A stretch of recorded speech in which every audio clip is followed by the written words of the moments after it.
이제부터 라이크 익산 포럼 25번째 원래 포럼을 시작하도록 하겠습니다. 원래 오늘 제가 진행을 할 거는 아니었는데요. 우리 이명택 의원님께서 갑자기 전화를 주셔가지고 저도는 쉬는 날인데 집에서 부시시한 머리로 앉아 있다가 허겁지겁 이렇게 나왔습니다. 만나서 너무 반갑고요. 그리고 이런 좋은 자리에 이렇게 이명택 의원님께서 불러주셔서 감사하다는 말씀 다시 드리겠습니다. 이번 원래 포럼은 코로나 이후의 세계를 논하다 해서 3가지 주제로 하고 있는 것 같습니다. 저도 오늘 와서 이 주제를 봤는데요. 이제 10월달 주제가 제일 주제가 도시공간, 그리고 11월 주제는 제2주제 전북교육, 그리고 12월 주제는 제3주제 익산 예산에 대해서 하는 것 같습니다. 라이크 익산 포럼 많이 사랑해 주시고요. 오늘 우리 발표해 주시는 분들 먼저 소개를 한번 해드리겠습니다. 먼저 해드릴까요? 소개 먼저. 오늘 발표해 주시는 분들. 예. 신기백 익산 민족예술인 촉연합회 회장님이신 익산 회장님께서 익산시청 건립의 과정과 과제에 대해서 잠시 해주실 거고요. 우리 신기백님 박수 한번 쳐주실까요? 예. 그리고 또 잠시 후에는 김원균 전주 기전대학 교수님께서 코로나19 도시 공간의 방향성에 대해서 이야기를 해주신다고 하셨는데 화장실 가셨나? 예, 뒤에 계시군. 앞으로 앉으셔도 되는데 여기 앞에 박수 한번 쳐주세요. 예. 오늘 익산 포럼 라이크 익산 포럼의 주인공이신 우리 이명택 의원님 모시겠습니다. 큰 박수 부탁드리겠습니다. 네. 다들 아시지만, 예, 그래도, 인사드리겠습니다. 라이크 익산 포럼의 대표를 맡고 있고요. 예, 이명택 익산 시의원입니다. 반갑습니다. 네, 오늘 주제나 이런 것들은 아까 잠깐 전에 말씀을 드렸고, 이 코로나19 이후에 저희들이 가장 달라진 거라고 하면 이렇게 마스크를 쓰고 항상 있어야 된다는 거, 그게 달라진 것 같아요. 그래서 이 익산 같은 경우에는 상대적으로 코로나19가 그래도 확산이 좀 덜 돼가지고 저희들이 조금은 안심하고 이렇게 생활하긴 하지만 지난번에 잠깐 하루 사이에 이렇게 좀 5명씩 이렇게 좀 급증했었던 때가 잠깐 있거든요. 그때 제 지역구가 영등, 이동, 부성동, 삼성동인데 익산에 그래도 가장 번화한 거리가 20대 청년들이 가장 많이 모이는 데가 백제단길, 예전에 구 대박상가 번영회라고 알고 있는 구 YMCA 건물 왼쪽으로 펼쳐져 있는 그곳이 이제 백제단길로 이름을 바꾸고 있는데 그 거리에 사람이 없는 거예요. 그래서 이 코로나19가 잠깐 확산했을 때만도 이 지역의 모습이 그렇게 바뀌는 것들을 이제 저희들이 체감하고 있는 것 같아요. 그래서 서로 좀 조심하고 서로 뭔가 그런 것들에 대해서 최대한 확산되지 않도록 주의를 기울이는 게 이제 중요한 그런 시대가 된 것 같고요. 그래서 조금 인원에 비해서는 다소 좀 넓은 장소일 수도 있는데 저희가 완벽한 사회적 거리 두기는 아니더라도 좀 되도록이면 사회적 거리 두기를 좀 할 수 있는 그런 장소. 그래서 여기가 한 80석인데 예를 들면 한 30명 정도까지만 선착순 신청받는 형식으로 이렇게 뭔가 이렇게 진행을 하게 되고 이제 물론 그래서 좀 와주셨으면 하는 분들도 이제 모시기도 하고 하는데 이제 그런 시대가 된 것 같습니다. 그래서 저희가 라이크 익산 포럼은 한 120명 정도의 익산 시민들이 대개 월 10,000원 정도, 물론 월 1,000원부터 회비를 이렇게 내고 있습니다. 그래서 대개 월 10,000원 정도 회비를 내시는 회원들이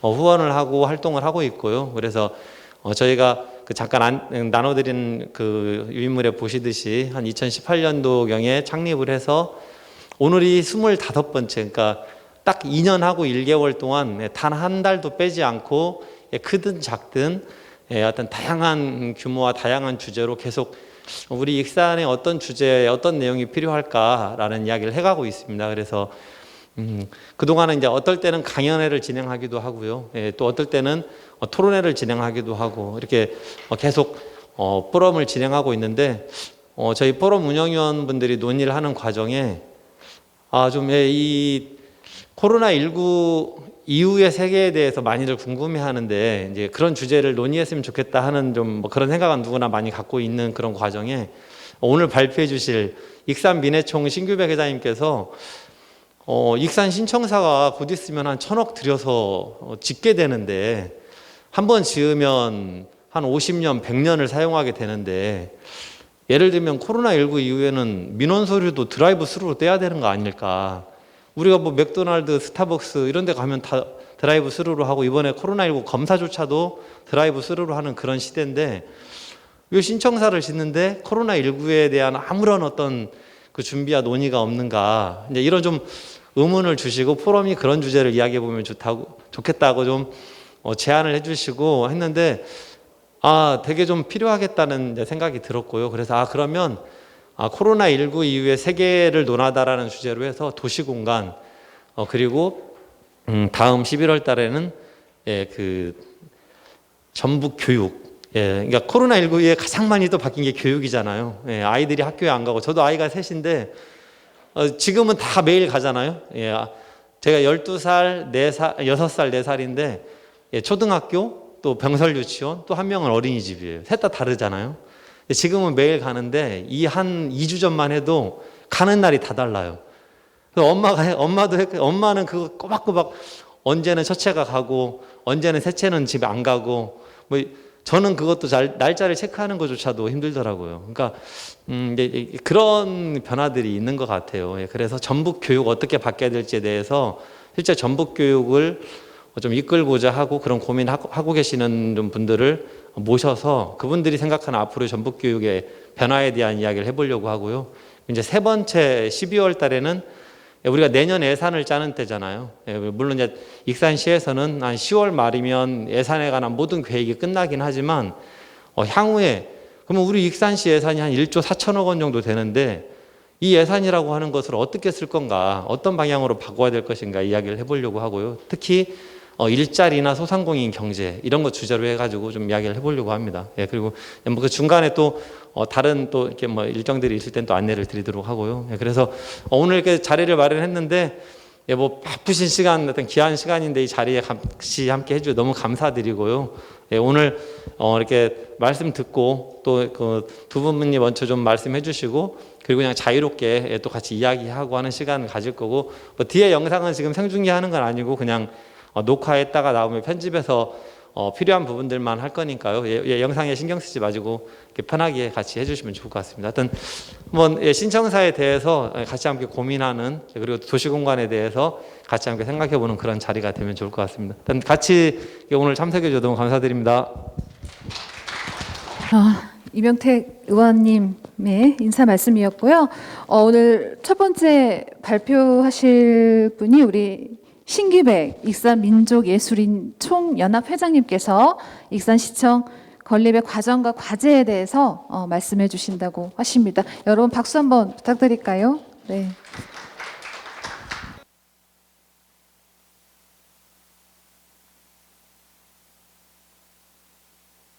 똑똑, 네, 잘 들립니다. 안녕하세요, 신규백입니다. 지금 그 선생님들 이렇게 페이퍼에 이렇게 딱 보시면은 그 시청을 이렇게 짓겠다 하고 하는데 저는 뭐 디자인적인 부분에 대해서는 익산의 정체성, 그러니까 미륵사지 탑이 나와 있어서 나쁘지 않다라고 생각이 드는데 일단 그 농민들이 해마다 쌀 가지고 데모를 할 때 쌀을 어디다 쌓고 데모를 하면 좋을까 그런 생각이 현실적으로 참 많이 듭니다. 그리고 공무원들도 이 부분을 어떻게 해야 할까라는 생각이 또한 들고요. 그리고 이게 또 되게 주간에만 사용하는 건물이잖아요. 그럴 때 밤에 갈 곳 없는 시민들이 여기서 놀 수는 없을까 그런 현실적 고민 같은 걸 해봅니다. 저는 뭐 이런 사람이고 바로 제 시간은 한 20분밖에 되지 않기 때문에 바로 조기를 하겠습니다. 95년도에 그 익산이 통합됐고 저는 깡패가 소방관을 때려가지고 돌아가셨다 혹은 의사를 쳐댔다 혹은 또 최근에 어떤 초등학생이 제주도 가서 놀러 왔다, 이게 그 익산 사람들이 갖고 있는 그 성품의 한 부분이라고 저는 생각해요. 그런 것들이 어떻게 도시 속에서 수렴될 수 있을까에 대해서 저는 그 익산 사람들의 멘탈리티에 대해서 좀 고민하는 그런 사람이기 때문에, 무슨 학자가 고민하고 그 다음에 공무원이 고민하고 하는 부분하고는 조금 다르지 않을까 생각이 듭니다. 사진을 찍었으면 좀 마스크를 저는 이렇게 숨어서 살짝 내리고 하도록 하겠습니다. 1위가 깡패도시라고 하는 것에 대해서 젊은 사람들은 잘 모르긴 한데, 그건 결국은 이제 좀 더 깊이 들어가면은 식민지 도시의 그 어떤 운명 속에서 생겨난 목포나 혹은 부산, 인천, 그 다음에 군산 이런 데하고 비슷한 그런 게 있을 겁니다. 그래서 이제 그러한 그 개방성이 부분하고 익산백제 그 위대한 전통과 그 괴리 속에서 우리 도시 문제는 계속 발생한다고 저는 그렇게 생각합니다.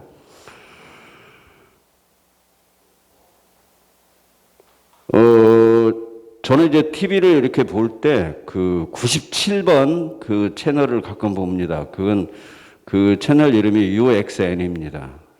그건 그 이렇게 보시면은요, 배우들의 땀구멍까지도 잘 나와 있습니다. 제가 이제 영화를 공부하는 입장 속에서 말씀드리자면, 그게 이제 그 되게 UHD는 보통 4K로 이렇게 극장에서 하는 게 2K 정도 되는데요. 그래서 화면 질이 되게 좋다는 말씀입니다. 그랬을 때 요즘 영화를 만드는 사람들이 그냥 그 2K가 아니라 4K, 8K로 만듭니다. 왜냐하면 내 작품이 앞으로 5년, 10년, 20년 후에도 방영된다. 그 다음에 다른 나라의 극장에서 방영된다고 생각해서 그렇게 작품을 내가 만들 수 있는 현재의 과학적 수준보다도 조금 더 업그레이드해서 만든다는 말이에요. 그 말은 곧 우리가 지금 시청을 짓는데, 앞으로 지금 우리가 사용하고 있는 시청 건물이 아마 70년도에 지어졌다면 이제 50년 동안 사용을 했었거든요. 그래서 앞으로 50년 동안을 사용하는데, 그리고 과거 발전 속도와 지금 발전 속도가 엄청 다른데 어떻게 해야 할 것인가에 대한 그런 얘기를 좀 해보고 싶어서 그랬고요. 또 하나는 이제 지금 그 익산시청 맨 아래도 기록관리에 대한 그 공간을 만든다고 그러는데, 기록관리하는 사람들이 되게 고민이 많습니다. 왜냐하면은 이 워드로 되어 있는 거 있고 HWP로 되어 있는 거 있고, 그 다음에 사진의 종류라든가 그런 것에 대한 그 진시황이 그 도량형의 통일을 가지고 고민을 했던 것처럼 익산시의 그 자료 보관에 대한 그런 그 통일성 같은 것도 굉장히 요구됩니다. 그리고 제가 민해총 회장을 하면서 잘한 것이 딱 하나 있다면은 그 자료를 남기고 보관하려고 저는 많이 노력을 했다고 생각합니다. 그리고 그게 더 필요하다고 생각하고요.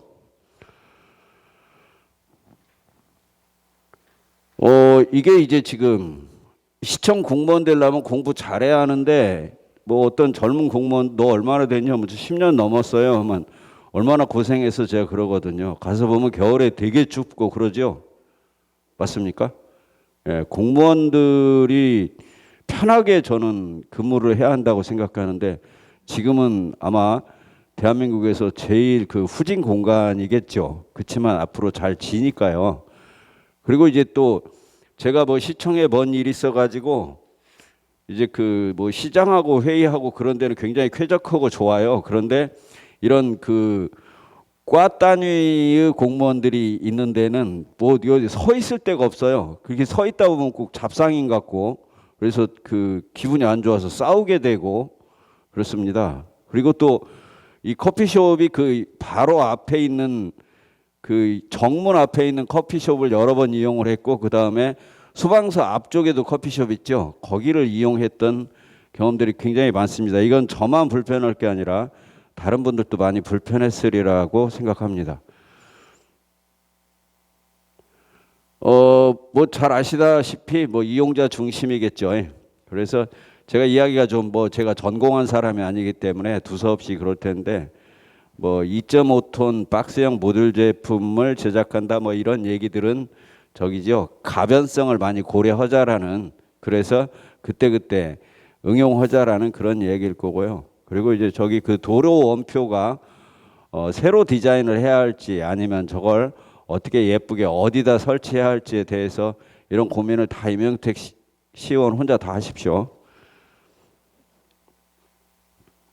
뭐 비용이 뭐 천문학적으로 든다든가 그 다음에 뭐 지하 2층 지상 9층은 여기 페이퍼 뒤에도 이렇게 나와 있고, 그런데 여기에 대해서는 고민을 많이 했으리라고 생각하니까 제가 특별하게 얘기하지 않아도 시청 자체가 랜드마크가 되어야 한다. 그리고 이제 야간 같은 경우에도 저 그 옥상 공간을 시민들이 이렇게 둘러볼 수 있을지에 대해서도 그 고민이 좀 들어가 있었으면 합니다. 제가 나중에 지금 저의 고민하는 부분을 글로 써서 그 발표를 하려고는 생각하고 있습니다. 그 다음에 이제 이게 옛날 익산시청에 그 폭발 사고 났을 때 박통희 오셨을 때의 그러한 저기죠.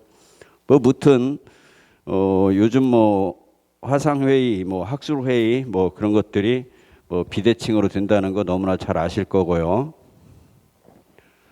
그 다음에 이제 지금 저 공간을 보면은 뭐 한마디로 좁고 그런데 주차 부분에 대해서도 또 누군가가 개별적으로 고민을 많이 하시리라고 생각이 듭니다. 이모님 혹시 그 지하로 다 들어갑니까? 혹시? 지하 2층까지요? 그러면 들고 나고 하는데 되게 시간 많이 걸리겠네요. 적은 편이에요? 그 시 공무원들은 어떻게 차를 바칠까요?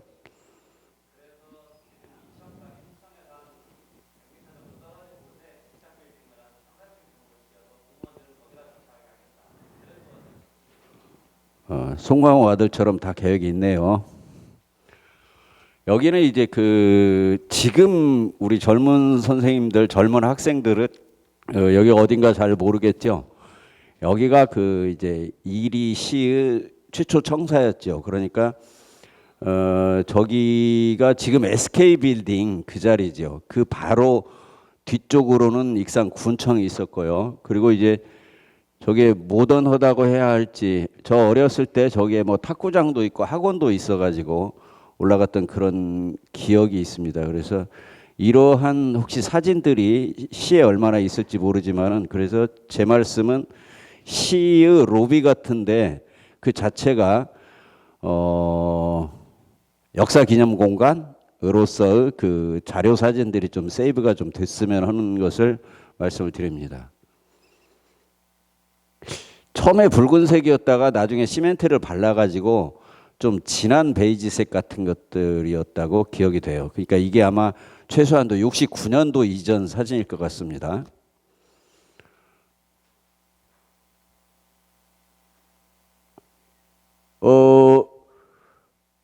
학교에 총장만 필요하고 학장이 필요가 없다고 그러고 뭐 과장 정도나 필요하다고 그러더라고요. 그리고 이제 전에는 대면하니까 예를 들어서 임탁균 과장에게 뭐 하면은 다 차단되고 그랬는데 요즘은 이렇게 전달이 오히려 잘 될 수도 있다고 그래요. 그러면 시청 공간도 변화가 돼야 하지 않을까 싶어요.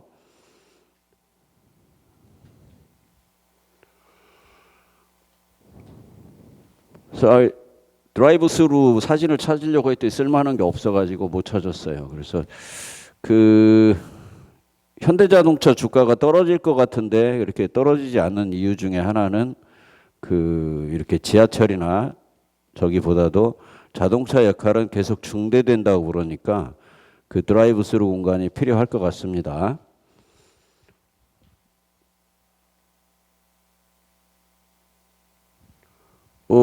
공간이 좁으면 제가 그 지금은 단독주택에서 하는데 13평 살다가 32평으로 이사를 갔더니 싸우지 않더라고요. 그래서 그 사무 공간이 좀 넓어야 하지 않을까 그런 고민을 이렇게 해봅니다.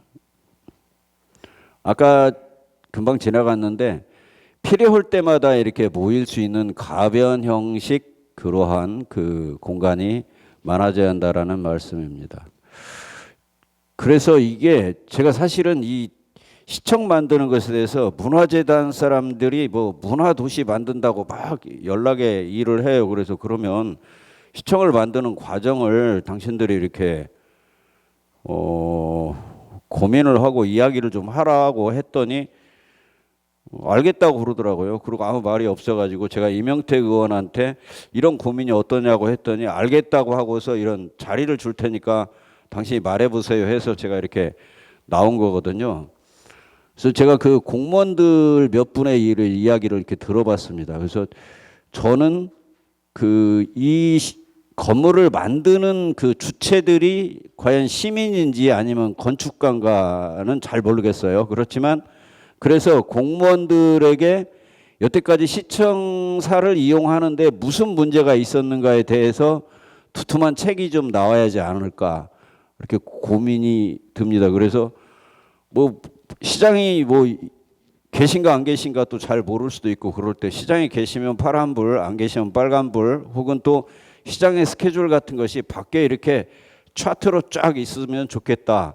그리고 이제 대한민국의 그 괜찮은 CEO들은 그 자기의 이동 동선 공간을 내가 몇 시부터 몇 시까지 갔다가 이렇게 들어올 테니까 그 시간 내에 결제를 하라 하는 그 시스템이 잘 돼 있는 데가 덜어 있다고 그러더라고요. 다 그렇진 않지만 그러면 익산시가 좀 솔선을 하면 어떨까? 그 공무원 말을 듣고 고민을 해봤고요. 그다음에 이제 여기 그 국단위 구조로 이렇게 돼 있는데 사실은 이제 뭐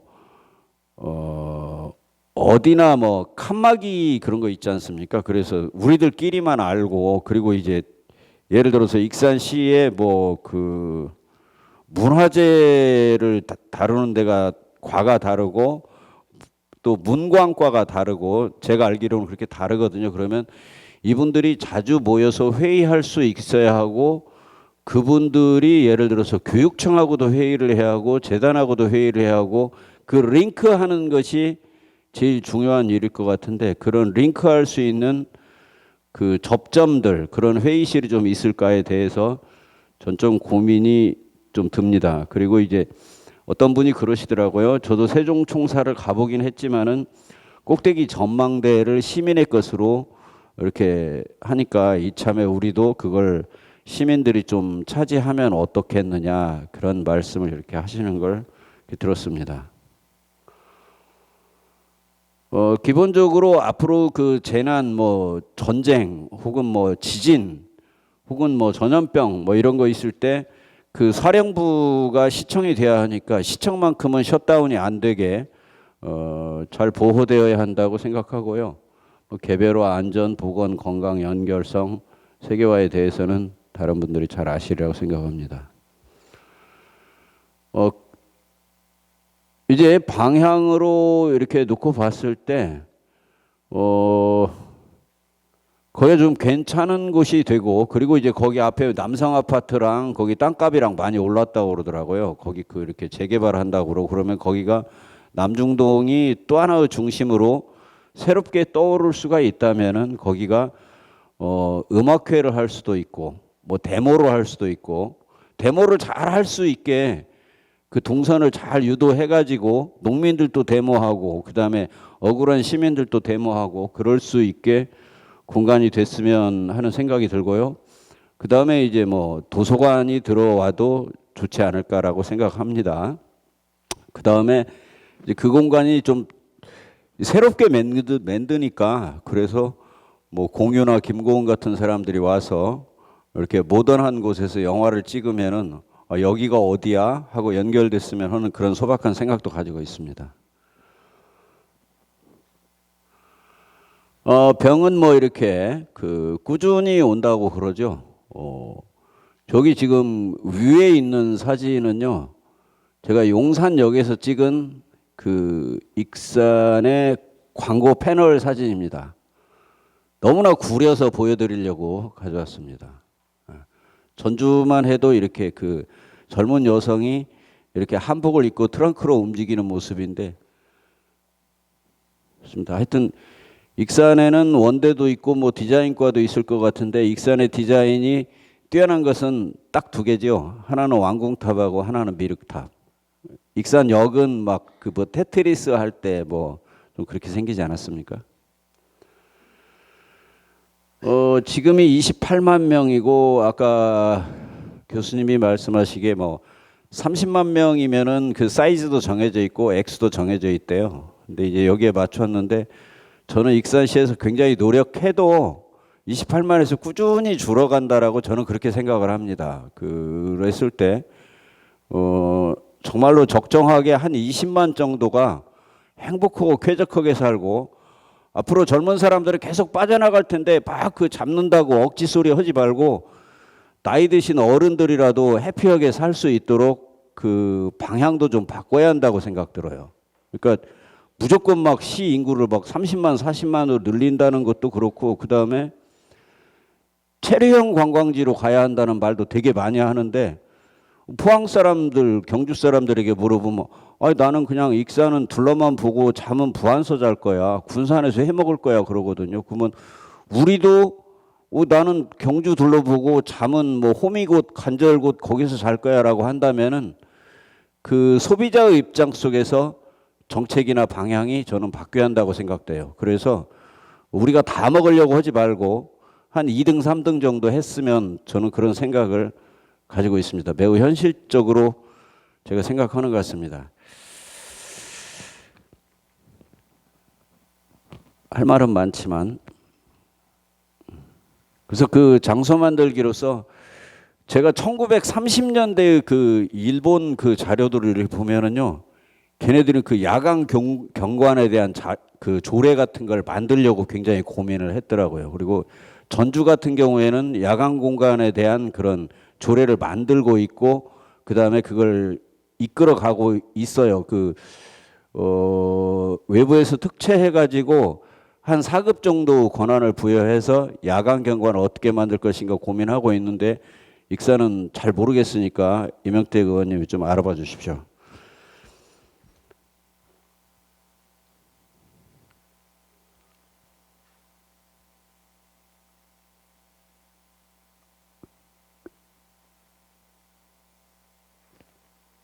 저가 나바유죠. 이름이 잘 생각 안 나서 그랬어요. 그래서 저런 공간, 그러니까 모던하면서도 클래식하고 그리고 한국적이면서도 서양적이고 저런 것들이 과연 담을 수 있을지에 대해서 좀 고민이 있었으면 해서 말씀드립니다. 드라이브 스루 얘기는 그 여러 번 했고요. 그다음에 이제 이게 좀 되는데 한꺼번에 타결해야 할 것 중에 하나가 그 북부시장 막 그 4일 9일이 장날이던가요? 그때 되면 막 가지고 음식 배달하는 사람이랑 싸우는 날이 주로 4일 9일인 것 같더라고요. 왜냐하면 그 차가 많이 막히니까. 그리고 이제 그 시청 내에 저는 그 작은 박물관이 꼭 하나 있어야 한다라는 것이 저의 소망입니다. 그리고 시청의 자료들이 뭐 그전에 박경철 시장도 그렇고 그전 시장도 그렇고 내가 뭐 줬는데 있는가 모르겠어 하는데 그 기록 관리의 중요성이 좀 이번 저기가 하면서 됐으면 하는 생각이 듭니다. 그다음에 이제 시청 주차장을 주말에도 개방하고 야간에도 그걸 쓸 수 있을까에 대해서 고민이 좀 됐으면 좋겠습니다. 그리고 이제 제가 설계자가 아니고 제가 설계에 영향을 미치기가 어렵기 때문에 그런 그 공간들이 과거에 이렇게 그러니까 벽돌식에서 기둥식으로 해서 가변형으로 된다니까 그런 부분도 이명택 의원님이 좀 감시를 좀 많이 해주셨으면 생각이 듭니다. 제 얘기는 거의 끝나갑니다. 그 기아 타이거스 야구장 이렇게 보면은 그 한쪽을 조금 남겼어요. 그리고 일본 같은 데 이렇게 건축물을 보면은요 한 구석을 되게 남겨요. 그렇지 않으면 사진이라도 그런 것처럼 익산시의 지금의 현 청사 부분을 어떤 형태로라도 과거의 것을 이렇게 남기기 위해서 보존할 수 없을까에 대한 고민이 좀 있었으면 생각이 드는데요. 그래서 기아 타이거즈 야구장은 한쪽을 이렇게 남겨가지고 그렇게 하면은 과거의 것을 재활용한다고 그러면 뭐 정부에서 돈이 좀 더 많이 나온다고 해가지고 그 공무원이 상을 받았다고 해서 제가 하는 이야기하고 그 이야기가 맞을까는 저도 잘 모르겠고, 지금 혹시 저 사진이 어딘가 아시겠습니까? 그 이력 굴다리잖아요. 예, 나이가 드신 분들은 우와 그럴 거예요. 저게 이렇게 일본 애들이 만든 하수도인데 지금은 툭 터져가지고 차가 이렇게 다니지 않습니까? 저는 저런 사진들 되게 좋아합니다.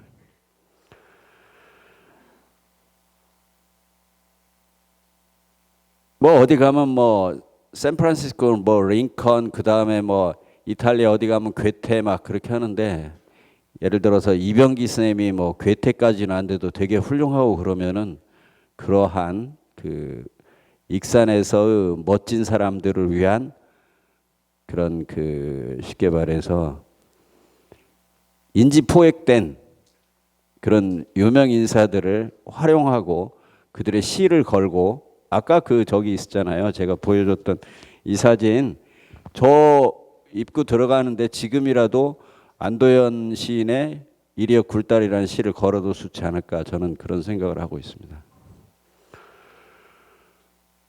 지금 저 사진 속에서 그 동그라미는요, 역이라든가 뭐 교회 그런 데다가 서양에서는 그만큼 이렇게 뛰어 앉아라 해가지고 일률적으로 줄 맞춰서 그렇게 원을 그린 건 아니고, 그 원 자체가 사람들께 떨어져 앉아라, 떨어져 서 있어라 하는 건데도 좀 예쁘게 한 것 같아요.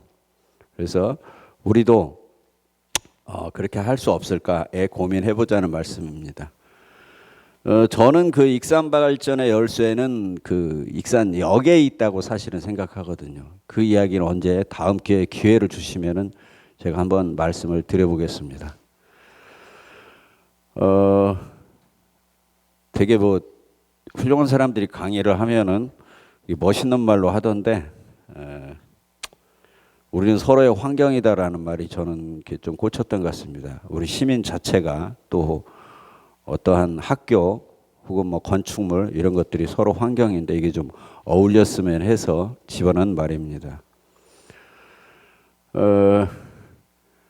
서울시청을 이렇게 만들고서 유거리인가 그분이 하고 욕 되게 얻어먹고, 그 다음에 그 양반은 인구 1000만이니까 사이즈를 크게 하자고 했는데 그렇지 안 했었고, 그리고 욕도 되게 많이 얻어먹고 그랬는데, 예를 들어서 이화여대 건축물이 한국에서는 최근에 가장 잘 만들어졌다라고 그렇게 이야기를 하죠. 그게 어떤 스타일이냐면 쉽게 말해서 그 익산 국립 익산 박물관, 그러니까 땅속으로 거의 스미면서 동선이 지켜지는 그런 건축이었거든요. 근데 이제 뭐 제가 지금 그런 얘기를 할 건 못 되고, 하여튼 그래서 시청 어떤 거기에 패널 같은 게 있어서 시민들에게 힘을 주는 문구가 하나 정도 있으면 좋겠고, 서울시청 앞에는 되게 이러한 문구들이 있어서 시민들에게 힘을 주었기 때문에 우리도 그럴 수 있을까라는 생각을 해봤습니다. 그리고 저 사진은 괜찮죠? 어디 나바이 성당에서 찍은 사진인데요. 예. 저는 이렇게 전문적이기보다는 우리가 살면서 저 공간을 어떻게 활용하고 내 집처럼 잘 다닐 수 없을까에 대해서 고민을 해봤습니다. 뭐 시간이 촉박했던 관계로 제가 글을 쓰지는 못했지만 앞으로 글을 써서 시민들과 함께 이야기를 하려고 생각하고 있습니다. 조금 이따 질문이 있으면 받도록 하겠습니다. 제 이야기는 여기서 마치겠습니다. 감사합니다. 신기배 익산 민족예술인 총연합 회장님께서 해주셨는데 저도 흥미롭게 들었습니다. 역시 예술에 저희가 깊으신 분이라서 그런 쪽으로 많이 다가가시는 것 같은데, 솔직히 저도 이제 느닷없이 이 자리에 오기는 했지만 저도 익산 이 도시공간에 대해서 굉장히 관심을 많이 갖고 있고요. 그 이명택 의원님도 아마 그런 건 알고 계신지 모르겠는데 이 자리에 온 게 정말 되게 행운이다라는 생각이 들었습니다. 이 언컨텐트 시대의 도시공간에 대해서 다 관심이 있으신 분들이 오신 것 같고요. 저도 그 아까 말씀하셨는데 전 요즘 그 핑크뮬리 그 공간 많이 포토존으로 찍고 계시잖아요. 저도 얼마 전에 한번 갔는데 그 건너편 입구에 그 용 두 마리는 왜 해놨는지 저도 이해가 안 가거든요. 혹시 저 같은 생각을 가지고 계신 분이 계시면 좀 이따 나중에 토론하실 때 그런 소소한 얘기 많이 해주시면 될 것 같습니다. 어떻게 관심 있게 잘 들으셨어요? 예. 되게 익산 많이 사랑하시는 분들이 오신 것 같아가지고 그리고 아까 제가 이거 시작하면서 제 소개를 안 한 것 같아가지고요. 제가 이제 그 진행하는 게 많이 서투르고 그러기도 하는데 제가 이제 프리랜서 DJ를 하고 있어가지고요. 저는 라디오 부스에서나 프로페셔널하지 이런 데서는 좀 약간 어색하거든요. 그래도 많이 이해해 주시고요. 저는 이름이 박윤정입니다. 뭐 얼굴 낯익은 분들도 계시고, 예. 저는 솔직히 이 자리가 굉장히 낯설긴 한데 우리 이명태 의원님하고도 인연이 있고 제가 굉장히 개인적으로 좋아하는 의원님입니다. 되게 열심히 하시잖아요. 무슨 일이든 대충 하시는 법이 없는 것 같아서 저 열정이 도대체 저 조그만 체구에서 어떻게 나오나 이런 생각을 가끔 합니다. 저 같은 생각 많이 하실 것 같아요. 좋은 말씀 감사했고요. 다음 발표해 주실 분은 김홍균 전주 기전대학 교수님께서 코로나 이후 도시공간의 방향성에 대해서 이야기해 주시겠습니다. 제가 이거 임 의원님한테 코로나 이후에 도시공간, 그러니까 그런 주제를 듣고요. 야, 이게 뭐냐? 사실상 어느 뭐 개념이 정립된 것도 아니고 아직 코로나가 끝난 것도 아니고 지나간 것도 아니고 그리고 또 코로나가 언제까지 갈지도 모르는데 야, 도시공간의 변화. 물론 도시공간은 변화가 될 겁니다.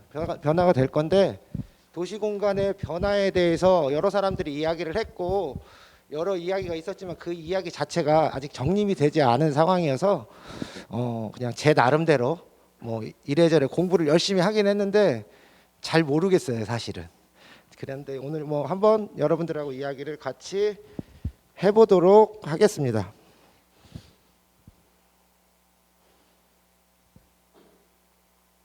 왜 안 들어? 코로나19 바이러스가 우리를 위협하고 있죠. 위협하고 있는데 이건 이제 전염병이잖아요. 전염병은 지금 코로나19뿐만이 아니라 그 전에도 있었고 이거보다 더 심각한 것들도 있었고 이거 뭐 홍역도 전염병이었고 무서웠던 흑사병, 패스트, 그리고 이제 독감도 전염병이죠. 왜 넘어가죠? 그리고 뭐 사스라든지 메르스 최근에 있었던 그리고 결핵 이런 것들이 있었는데 코로나19가 굉장히 전파력이 강하죠. 전파력이 강하고 최근에 이제 어떤 서양인들은 재채기를 하는 사람들에게 God bless you를 이야기를 한다고 하더라고요. 무섭죠. 제가 편하게 그냥 학교에서 수업하듯이 해도 여러분들 좀 이해해 주십시오. 그래서 뭐 이제 정의는 이렇고요. 그다음에 이제 오래전부터 전염병은 도시와 건축에 반영이 되어 왔어요. 그러니까 전염병이 있은 이후부터 도시는 변화가 됐고 또 건축도 변화가 됐죠. 그것들이 지금 가장 오래된 건축서 건축 10서에도 나타나 있어요. 건축 10서에 뭐라고 나와 있냐면 도시의 부지를 선정하는 첫 원리에 늪의 도끼, 미에즈마라고 그래요. 미에즈마라고 하는데 왜 자꾸 넘어가죠? 미에즈마라고 하는 그 도끼가 배어 있는 수증기나 안개가 불어닥치면 몸에 해를 주기 때문에 이런 장소는 건축물을 짓거나 도시를 만드는 것을 피하라고 되어 있어요. 근데 여기서 말하는 늪의 도끼, 미에즈마가 배어 있는 수증기 안개가 당시에 그러니까 이제 우리가 말하는 19세기 말에 파스테르가 연구를 통해서 해명하기 전까지 전염병에 대해서 정의를 하기 전까지는 이 늪의 도끼가 전염병이라고 그렇게 생각을 해서 이곳은 피하라고 그렇게 되어 있는 것으로 되어 있습니다.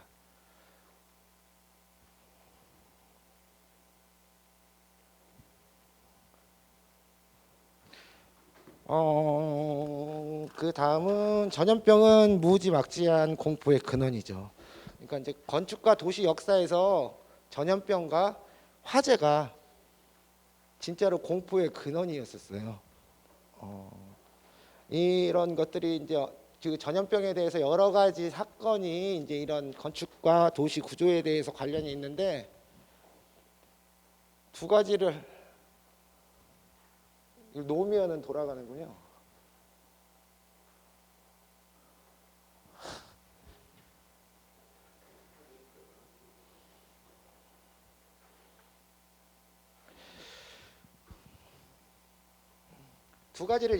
두 가지의 그 전염병에 대해서 이야기를 해볼 거예요. 그리고 첫 번째로 14세기에 여러분들 뭐가 있었죠? 14세기에 유명했던 전염병 패스트죠. 흑사병이 있었어요. 그때는 어떻게 됐나요? 죽음의 무도, 뭐 허무, 뭐 죽음을 기억하라, 뭐 이런 식의 어떤 뭐 작품을 남기면서 굉장히 많은 사람들이 그냥 사라져 갔죠. 사라져 갔는데 그 다음에 두 번째로 17세기에 유럽에 또 패스트가 돌기 시작을 했죠. 패스트가 돌았는데 그때 당시에 지금의 현재 우리 방역 체계하고 되게 비슷해요. 그때 패스트가 발생한 지역을 봉쇄하고 40일 동안 격리를 시켰어요. 40일 동안 격리를 시키고 매 5, 6일마다 소독 작업을 했고 특수한 방역 복장 지금 어우씨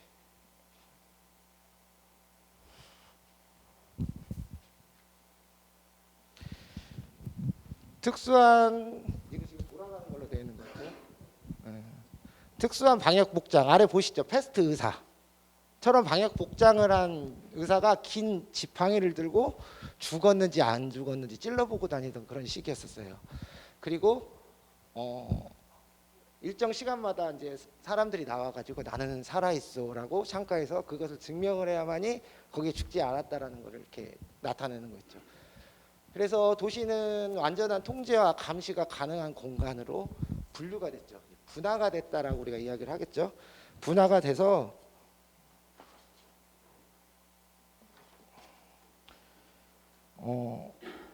됐어요. 이제 여기서 우리 말하는 40일 동안 격리다라는 게 쿼런틴이라고 해서 우리가 검역 또는 격리 그런 이야기를 할 수 있게 그런 이야기로 변했어요.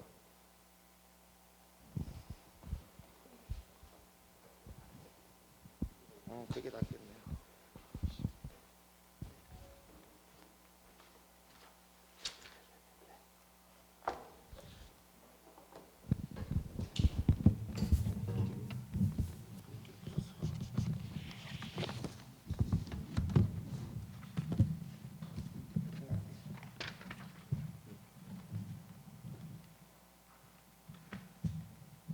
그래서 뭐 르네상스 시대라든지 그럴 때 이제 저런 그림들이 많이 유행을 하기 시작을 했고 이해하지만은 이제 오염, 전염병 이런 것들 이야기를 하는 거고요. 그 다음 두 번째 이제 도시 구조를 변화시킨 것 전염병 중에 두 번째는 이제 한센병이에요. 한센병이 뭔지는 아시죠? 이제 나병이라고도 이야기를 하고 우리가 소위 말하는 뭐 그런 건데 이제 한센병 환자를 어떻게 했나요?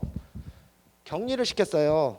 한 곳에 격리를 시켰고 뭐 그곳의 추방해서 존재를 지워버린다라고 우리가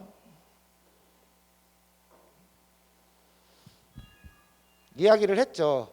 그래서 사회에서 영원히 격리시키는 공간을 만들어내는 방식으로 전염병을 치료를 하려고 이야기를 했고요. 근데 이제 여기서 조금 우리가 생각해 볼 여지가 있는 게 이 한센병 사람들을 이방인들은 추방을 시켰고 배를 태워서 내보냈어요. 그래서 도시로 들어오지 못하게 했고 그리고 도시민에 속하는 사람들은 해당 도시에 그러니까 아까 격리되어 있었던 도시에 머무를 수 있게 갇힐 수 있게 그렇게 만들어 놨어요. 이걸 보면서 이걸 생각하면 최근에도 이런 것들이 좀 기억이 나지 않을까 그런 싶은데 전에 우리 코로나19가 유행이 됐을 때 일본의 요코하마에 정박했었던 그런 크루즈선 기억나시나요? 내리지 못하게 했죠. 그게 지금 그 이방인이라는 어떤 그런 그런 것들하고 지금 이 한센병 이게 또 목소리 이게 커졌죠? 한센병 그러니까 한센병 이 환자를 다루는 거하고 방식이 되게 비슷한 느낌이 들지 않겠나 그런 생각을 해봅니다. 그다음에 이제 이탈리아 가면 이렇게 원형 도시 필마노마라는 이런 원형 도시가 있어요. 그래서 이상적인 도시라고 우리가 도시계획이라든지 그런 시간에 이제 배우고 있는데 이게 이상적인 도시이기도 하면서 전염병을 예방할 수 있는 그런 도시의 그런 구조를 갖추고 있다. 전염병을 예방하기 위해서 이 도시 구조를 이렇게 만들었다라는 이야기가 있습니다. 자, 코로나19 사태를 통해서 좀 뭐 역사 이야기하고 뭐 전염병 이야기하고 하니까 재미가 없는데 이제 코로나를 통해서 우리가 세상 확인한 거는 여러분들은 요즘 어때요? 비대면, 사회적 거리두기, 재택근무 이런 것들로 인해서 기존의 공간에서 이루었던 행위가 많이 변했다라고 그렇게 생각이 들죠. 근데 이제 건축 공간도 이제 인간이 마스크를 쓰는 것처럼 감염에 대응할 수 있도록 마스크 공간 또는 마스크를 제시할 필요가 있다라고 그렇게 되어 있습니다. 그래서 어떤 게 필요하냐? 건축물에 크린 스킨, 여러분들 그 화학물 만질 때 쓰는 장갑 아시죠? 이제 그런 것들처럼 막을 입히자. 그리고 도시 차원에서 크린존 영역을 제공을 하자. 크린존은 우리가 소위 말하는 공원이나 녹지를 이야기를 할 수도 있는 겁니다. 뒤에 가서 또 말씀을 드리겠습니다. 그리고 건축 및 도시 공간에서 사회적 거리두기에 대한 가이드라인을 우리가 제공할 필요가 있다. 이제 뭐 이것들은 다 아는 얘기고요. 그래서 이탈리아 건축가 스테파노 보에리의 수직숲 아파트라는 것을 제시를 했어요. 보에리가. 그래서 식물과 동물이 다양한 어울리는 그런 숲속에 있는 듯한 타워형 주택을 한번 만들어 보자. 그래서 어떻게 했냐면요. 생태학자, 식물학자, 그리고 건축가, 그리고 이제 도시 공간을 만드는 사람들이 모여서 식물을 선택하고 그 건축물의 앞부분에 식물을 심어놨죠. 심어놓고 그런 공간들을 확보를 하기 시작을 했어요. 그랬더니 이산화탄소도 대폭 감소를 했고요. 그리고 에너지 낭비가 되지 않았고, 그리고 도시 열섬 효과도 많이 감소한 것들을 볼 수 있었습니다. 그 건축물이 지금 이 건축물입니다. 이 건축물 같은 경우에는 기존에 우리가 보고 있었던 건축물하고는 좀 많이 틀리죠. 그래서 베란다라든지 테라스를 훨씬 더 많이 확보를 해주고 그 공간을 어떻게 녹지 공간으로 만들어서 내 바로 집 앞에 마당이 있는 듯한, 아니면은 또 마당을 조성하는 듯한 그런 느낌을 가질 수 있게 건축을 한 거죠. 이렇게 했을 때 아까 이야기했다시피 이산화탄소도 저감이 되고 도심 열섬화도 감소가 되었다. 이제 이것들을 이야기를 하는 거고요. 그다음 두 번째, 아까 우리 신기백 선생님이 이제 말씀하셨던 그 내용이에요. 이거는 이제 우측을 보면 이렇게 안전거리를 시각화해 가지고, 아까는 동그라미가 있었잖아요. 이제 이거는 결국은 어떻게 네모나게 포장을 한다든지 아니면 포장 위에 덮어 씌운다든지 해가지고 사회적 안전거리를 확보해주는 어떤 그런 것들을 이야기를 한 겁니다. 그리고 그 옆에는요, 여기가 지금 교실이에요. 교실인데 교실이 건축물 안에 들어있는 그런 진짜로 우리가 항상 똑같은 그런 건축물 안에 교실이 아니고 외부 공간에다가 교실을 만들어 보는, 외국은 시행이 됐어요. 이렇게 되면은 우리가, 여러분들 여기 학생들도 계시는데 학생들 저기 1시간마다 또는 2시간마다 창문을 열어서 환기시키죠. 요즘 환기시키지 않으면 안 되잖아요. 근데 외부 공간에 이런 식의 구조물을 만들어서 그 안에서 강의를 하고 수업을 하게 된다면 환기시킬 일은 없죠. 그리고 훨씬 더 좋은 환경에서 강의를 받을 수 있는 어떤 그런 역할을 할 수 있는 그런 공간입니다. 그리고 사회적 거리도 확보를 할 수 있겠죠. 훨씬 더 면적이 넓어지겠죠. 코로나 이후는 새로운 세계가 왔고요. 미래가 순간이동해서 왔습니다. 그리고 전염병과 함께 살아야 하는 그런 시대가 왔죠. 이게 무슨 얘기냐면요. 새로운 세계가 전염병 이후에는 항상 새로운 세계가 만들어져 왔어요. 지금까지. 아까 이야기했다시피 흑사병 때도 그랬고 한센병 때도 그랬고 그랬는데요. 미래가 순간 이동해 왔다는 얘기는요. 우리가 지금 이야기했었던 언와이어드 시대. 그러니까 선이 없는 시대.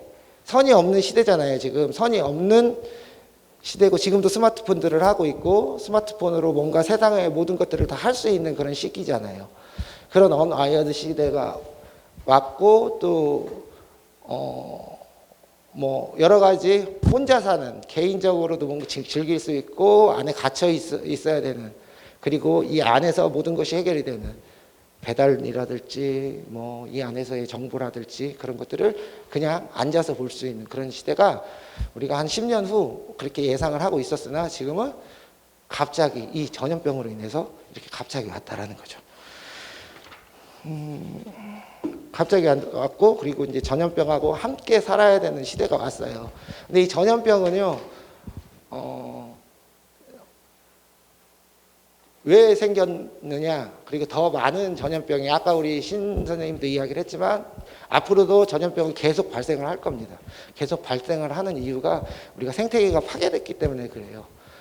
올해 같은 경우에는 여름에 장마가 있었나요? 길었나요? 올해는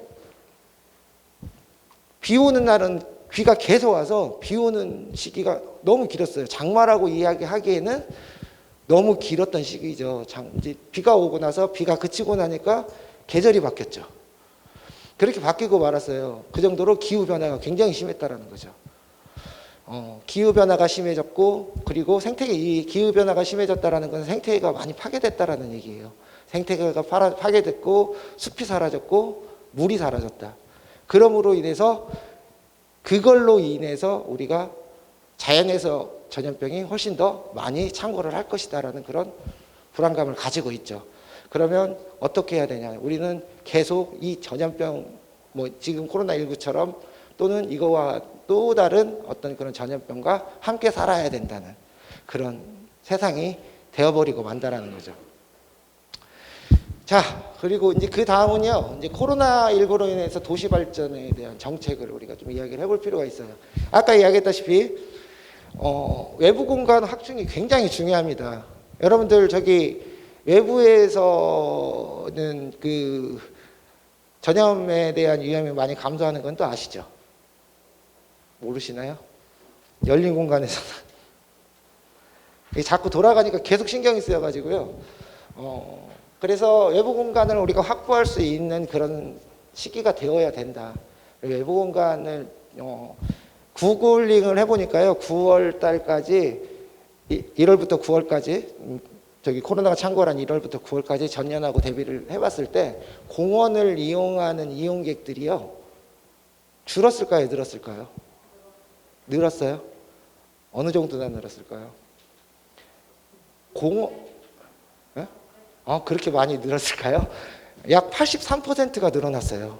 83%라는 것은 굉장히 어마어마한 수치거든요. 작년에 비해서 올해 83%나 9월까지. 그랬다는 거는 우리가 답답하잖아요. 저기 갇혀 있어야 되고, 그리고 뭐 밖에 나가서 뭔가를 하고 싶고, 그리고 뭐 모임을 하고 싶고, 모임에 나가고 싶어도 참아야 되는 시기잖아요. 이런 답답함을 어디서 풀었다? 야외 공간, 공원에서 풀었다라는 얘기가 되는 거죠. 그만큼 공원의 중요성은 굉장히 커졌다라는 거예요. 아까 말했듯이 크린 공간이라는 거예요. 크린 공간이 많이 만들어져야 된다라는 걸 이야기를 하면서 보행자 전용의 도로가 확대가 되어야 됩니다. 이제 보행자 전용 도로가 확대가 되어야 되는 이유가 뭘까요?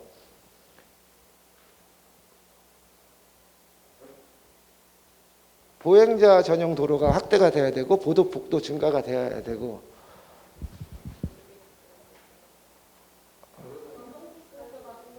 전동 킥보드가 생겨서 이게 이제 혼자서 다녀야 되는 시기가 굉장히 많아졌잖아요. 근데 이제 둘이 뭐 차를 타고 가는 시기라든지 이런 것들보다는 혼자 다녀야 되는 시기, 그리고 머무르는 시간이 많아야 되는 시기, 어디 가서도 어디를 가지 못하고 집에 머물러야 되는 시기가 많아지기 때문에 아까 우리 현대자동차 주식 이야기를 하셨는데, 물론 자동차는 주식은 계속 늘어나겠지만 제가 생각하기에는 보행자의 숫자도 굉장히 많이 증가가 될 것이다 라는 그런 생각을 가지고 있습니다. 저뿐만이 아니고 이거는 이제 학회에서 나온 이야기였어요. 그래서 그리고 보도폭이 증가를 해서 좀 더 쾌적한 환경, 보도폭이 증가를 하게 되면 어떻게 되나요? 가로수가 늘어나게 됩니다. 가로수가 늘어나게 된다라는 것은 훨씬 더 녹지가 늘어날 수밖에 없다라는, 늘어나야 됩니다. 그리고 늘어나야 되는 거고요. 여러분들 전에 들으신 분들이 있겠지만 요즘 코로나 때문에 미세먼지에 대해서 우리가 너무 생각을 안 하고 있잖아요. 근데 미세먼지가 굉장히 심각합니다. 심각한데 소나무 한 그루가 먹을 수 있는 미세먼지의 양은 얼마나 된다고 여러분들이 생각을 하시나요? 37.5g이요?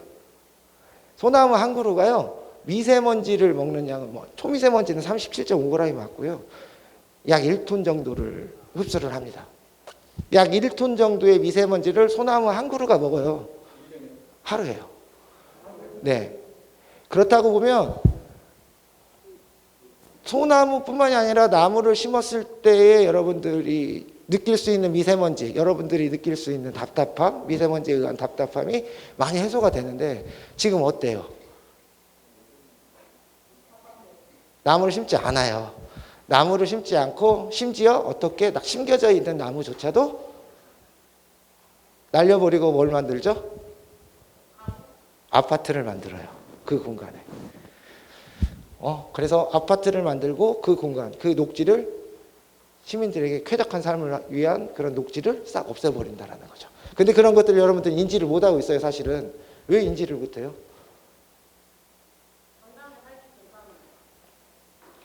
아파트가 지어지면 훨씬 더 도시화가 되고 훨씬 더 화려해지니까. 그렇잖아요. 훨씬 더 화려해지면, 익산은 이제 제가 얼핏 저기 어린 친구들한테 그런 얘기를 들었어요. 야, 익산은 저녁만 되면 굉장히 시커먼 암흑도시가 되어버리고 말아. 높은 건물도 없고 아파트도, 브랜드 아파트도 얼마 안 되고 굉장히 어떻게 보면은 아주 촌이다라고 이야기를 하는데, 과연 그게 나쁜 것일까라고 한번 또 생각해 볼 필요가 있다라는, 역으로 생각해 볼 필요가 있다라는 거죠. 그리고 이제 자전거 도로는 당연히 늘어나야 되는 게 맞고요. 자전거에 의해서 보행이 이루어지고, 이제 먼 거리를 가지 않고 단거리들을 이동하기 때문에 자전거의 이용량들은 훨씬 더 증가가 될 것이다. 이제 그렇게 되는 거고요. 주택 사이의 거리가 증가한다. 이제 소위 말하는 인동간격이에요. 인동간격, 건축물의 인동간격, 건축물과 건축물 사이의 거리. 이것들은 코로나가 지나면은 훨씬 더 넓어질 겁니다. 이제 넓어질 수밖에 없고요. 그리고 지금 이 어떤 전염병에 의해서 더 넓고, 우리 사회적 거리를 유지하듯이 건축물의 거리도 사회적 거리가 유지가 될 거예요. 그럼 좀 더 넓어질 거고요. 그 다음에 이제 녹지의 증가, 녹지는 많아질 수밖에 없고, 그 다음에 집과 동네의 귀환은 무슨 얘기를 하는 거냐면, 여러분들 집에 있잖아요. 집에 있으면서 먼 거리, 예전처럼 먼 거리에 나가서 생활을 하거나 먼 거리에 나가서 뭔가 모임을 하거나 이런 것들은 많이 줄었죠. 그러면서 동네에 있는 공간을 많이 이용을 하게 되는데, 이 많이 이용하게 되는 이유, 많이 동네를 이용하게 됨으로 인해서 내가 살고 있었던 동네를 다시 한번 좀 더 많이 볼 수 있게 그렇게 되는 거잖아요. 그래서 동네라는 개념이 이제 생길 수도 있다라는 어떤 그런 막연한 기대를 가지고 있어요. 자, 마지막으로 공공건물은 질병을 예방할 수 있는 기술을 도입을 해야 된다라고 이야기를 했는데, 이거는 사실은요 조금 억지예요. 왜 억지냐면요, 우리 이명택 의원이 익산시 신청사에 대해서 이야기를 해달라고, 이야기가 들어가야 될 것 같다라고 이야기를 해달라고 이야기를 해서 그거하고 연계를 시키려고 지금 이 이야기를 여기에 집어 넣었습니다. 이제. 다음 장부터는 익산시에 대해서 이야기를 할게요. 익산시의 배치도 그리고 기본 인면도가 되어 있습니다. 인면도가 되어 있는데 배치도를 보시면은 어떠신가요? 건축물에 비해서 녹지 면적이 굉장히 사실은 넓어요. 지금 지금 배치도로만 보면 이 배치도가 기본 계획이었기 때문에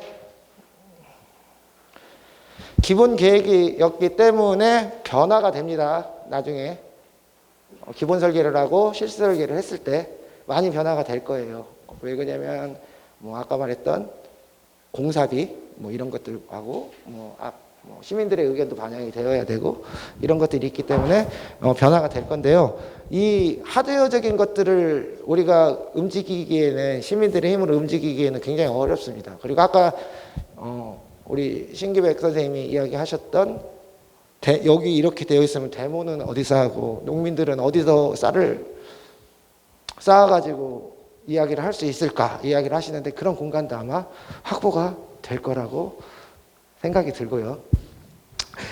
그래서 저는 이제 소프트웨어적인 것들을 좀 생각을 해봤어요. 어떻게 하면은 이 코로나 시대에 우리가 좀 더 건강을 생각해서 신청사를 이용할 수 있을까? 시민들의 건강을 위해서 신청사는 어떠한 것들을 도입을 해서 어떻게 활용을 할 수 있을까에 대해서 이야기를 좀 한번 해보려고 합니다. 그래서 첫 번째, 출입구 에어 샤워 존이라는 게 있어요. 이거는 지금 이제 대구의 모 아파트에 지금 설치가 되려고 하고 있는 계획 중인 그런 겁니다. 이제 스마트 에어 샤워는 게이트 형태로 우리가 법원이나 검찰청이나 또는 검색대를 통과를 하잖아요. 들어갈 때 검색대를 통과하듯이 에어 샤워 존을 통과를 시키는 겁니다. 통과를 시키는데 이게 센서, 그러니까 사물 인터넷, 우리 IoT 이야기 많이 하잖아요. 요즘 IoT. 그죠? 이게 굉장히 많이 지금 수준이 올라갔어요. 우리가 생각했었던 것보다 훨씬 더 많은 기술이 발전이 되어 있습니다. 지금 현재. 근데 그걸 지금 우리가 모더니즘 시대처럼 건축이나 인테리어에서 활용을 하지 않은 것 뿐이지. 그리고 또 이 관공서나 기타 여러 가지 것들이 돈에 의해서 움직이는 거잖아요. 금액에 의해서 움직이는 것들이기 때문에 이런 것들을 활용하기에는 좀 부담스럽기 때문에 이런 것들을 활용하지 않는 그런 상황인데요. 이런 것들을 사용을 하는 거죠. 그래서 공기를 분사해서 미세먼지를, 내 몸에 묻어있는 미세먼지를 다 털어주고 들어가게 된다면 청사 공간은, 청사 안에 있는 사람들은 전부 다 청정하겠죠. 그러리라고 생각을 합니다. 그리고 그 다음에 내부 공간을 24시간 동안 공기질을 감지해서 그것을 알려줄 수 있는 이제 그런 것들. 그 다음에 발판 소독기. 그리고 우리 열혈 화상 카메라는 항상 있어야 되잖아요. 앞으로도 있어야 되고 미래에도 있어야 되고 계속 있어야 되는 거예요. 열화상 카메라로 사람의 온도를 체크를 주기적으로 해줘야 되는 그런 것들을 할 수 있는 출입구 에어 샤워 존을 놓게 되고요. 두 번째, 여러분들 대부분 아파트에 사시잖아요. 아니면 어떤 공공건물들에 들어갔을 때, 요즘 같은 때 아파트에 엘리베이터 버튼을 누를 때 부담스럽나요? 부담스럽지 않나요? 부담스럽잖아요. 부담스러울 수밖에 없어요. 왜? 여기에 혹시 그렇죠. 이제 그런 것들 때문에 되게 부담스럽다라는 거죠. 이 되게 부담스러운 것들을 또 넘어갔네. 없앨 수 있는 출입 시스템이 지금도 돼요. 여러분들. 그리고 익산에서 모 아파트에서 지금 시행하고 있어요. 모 아파트에서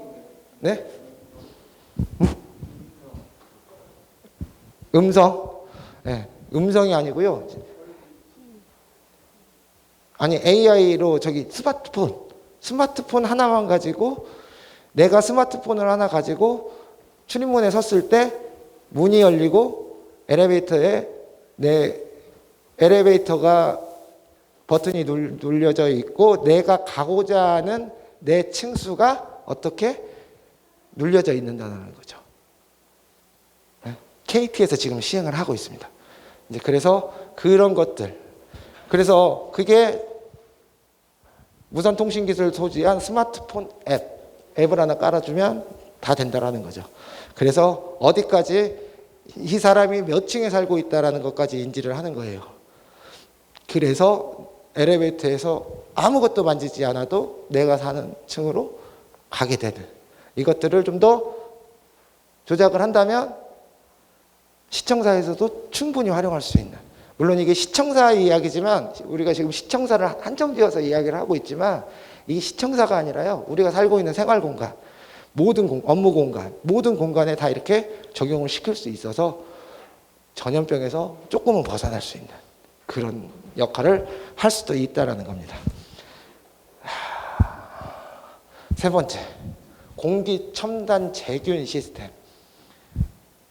이거는 앞에 이야기했었던 것들은 대부분 어떤 일정 부분의 것들을 이용을 해서 그렇게 뭐 돈이 많이 들어가지 않는 그런 것들인 거에 비해서 이거는 공조 설비예요. 공조 설비. 여러분들 공조 설비가 뭔지는 아세요? 알죠? 공기를 순환시킬 수 있는, 우리 뭐 에어컨이라든지 아니면 난방기라든지 아니면 여기 뭐 화장실이라든지 이런 것들 공기의 순환을 시키는 그런 공조 설비, 우리 다 천장에 다 되어 있죠. 이 천장에 다 되어져 있는 것들을 왜 이럴까요? 그런 것들을 이렇게 이제 뭐 에어 샤워도 할 수 있고 아니면 뭐 공기 살균도 할 수 있고 뭐 해서 소독까지도 가능한 그런 시스템을 집어넣는다면 박테리아라든지 바이러스 이런 것들은 물론이고 바닥에 붙어있는 어떤 그런 바이러스나 세균도 우리가 없앨 수 있는 어떤 그런 방식이 현재 있다. 그러나 이걸 도입하기에는 아직 조금은 시기상조이기는 하다. 그러나 우리 신청사에는 이런 것들이 들어갈 수도 있지 않을까라는 그런 기대를 좀 해볼까요? 안 될 것 같아요. 어마어마한 돈이 들어가서 아마 제가 알기로는 지하 1층 파는 정도의 금액이 들어가는 걸로 알고 있습니다. 자, 이거는 시설 비대면 자율주행 로봇을 우리가 로봇이라고 이야기를 하면 뭐 아직도 먼 이야기라고 우리가 생각을 하잖아요.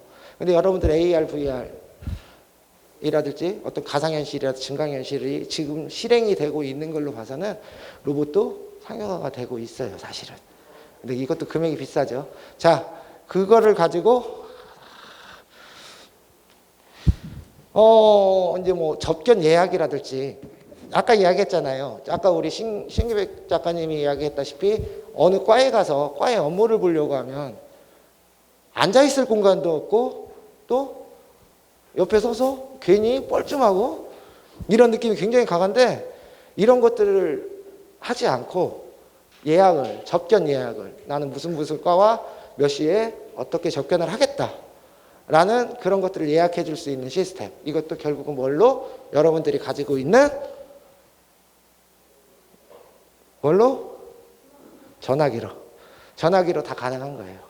전화기로 다 가능을 하고요. 그리고 뭐 자율주행하고 음성인식. 그래서 음성인식을 해서 간단한 민원 업무라든지 아까 이야기했던 드라이브 스루를 이야기를 하시는데 드라이브 스루도 좋고 그거에 따른 그거 아닌 이런 것들. 간단한 민원 업무는 이 로봇에 의해서 실행이 될 수 있는. 그래서 이 로봇이 힘들다면 여러분들 요즘 음식점 가면은 음식점에서 어때요? 종업원들한테 뭐 무슨 음식 주세요, 뭐 짬뽕 주세요, 짜장 주세요 이야기 하나요? 안 하나요? 그럼 어떻게 주문을 해서 먹나요? 키오스크라고 이야기를 해요, 우리가. 그거를. 키오스크가 배치가 되어 있죠. 자, 로봇이, 움직이는 로봇이 아니라 고정되어져 있는 키오스크. 거기를 설명해 줄 수 있고, 또 아까 같이 접견 이야기라든지 이런 것들을 할 수 있는 그런 키오스크가 이 안에 들어가 있다면 훨씬 더 민원 업무를 보기에는 편리해질 수 있겠죠.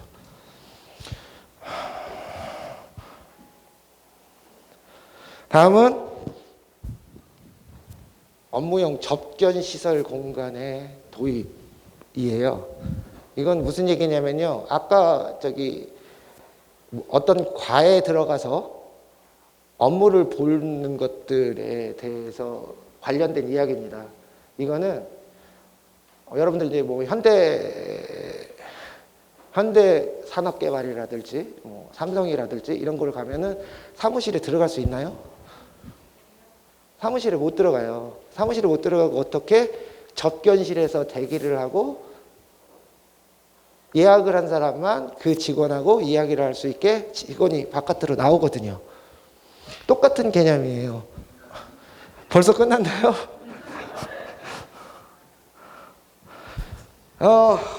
그런 얘기예요. 그래서 이런 접견 공간을 지금 우리가 평면도를 보면 여기에 나오지 않지만 평면도를 보시면 실계 공간이라든지 이런 공간들이 있거든요. 이런 공간들을 활용을 해서 어떻게 접견할 수 있는, 나는 누구를 보고 싶어서 왔다. 아까 로봇이나 키오스크에 대해서 이야기를 하면 그 직원이 내려오는 거죠. 그러면은 내가 직접 과로 또는 사무실로 갈 이유가 별로 없다라는 거죠. 그래서 이거를 어디서 봤냐면요. 신안군에 갔더니 신안군청에서, 그러니까 코로나 시대였죠. 지금 시기였죠. 신안군청에서 이것들을 시행을 하고 있는 거죠. 그거는 이제 안내데스크에서 누구누구 어떻게 예약이 됐다, 누구누구 내려와라. 이제 그렇게 해가지고 진행이 되는 건데, 그게 좀 더 발전이 된다면 이런 접견 시설을 만들어 놓고 접견 시설을 모든 과가 같이 혼용해서 쓰는 접견 시설이 아니고요. 그 과에다가 배당을 해주는 거죠. 그 과에는 테이블이 총무과에는 테이블이 3개, 회계과에는 테이블이 5개, 공원녹지과에는 테이블이 3개, 이런 식으로 배정을 해줘서 그 자리에서만, 그 과가 그 자리에서만 민원을 볼 수 있는 그런 공간으로 만들어준다면, 아까 우리가 지금 걱정하고 있는 어떤 전염병이라든지 어떤 그런 병균 바이러스에 의해서 건강에 문제가 생기는 것들은 조금은 막을 수 있지 않을까. 이제 그런 생각이 들어서 이런 접견실을 만들고 칸막이를 친다든지, 칸막이를 쳤죠, 우리가. 칸막이를 친다든지 아니면은 어떤 막힌 공간을 조금 적어서 그런 안전성을 도모할 수 있게 하도록 하는 게 좋지 않을까라는 생각이 들고요. 그 다음에 말해도 계속 이야기를 해도 아깝지 않은 건 이제 뭐냐면 청사의 공원화, 청사의 녹지화 또는 공원화. 공원의 원래 태생이요, 원래 공원의 시작이요, 뭐냐면 재난에 대비하고자 하는 거예요. 아직 감사할 시기는 아닌데 자꾸 감사하다가 하죠. 이게 지금 제가 지원해서 이야기를 하는 게 아니고요. 근데 도시화로 인해서 환경위생에 대해서 굉장히 문제가 많이 생겼었어요. 아까 말했던 흑사병이라든지 기타 여러 가지 전염병이 뭐에 의해서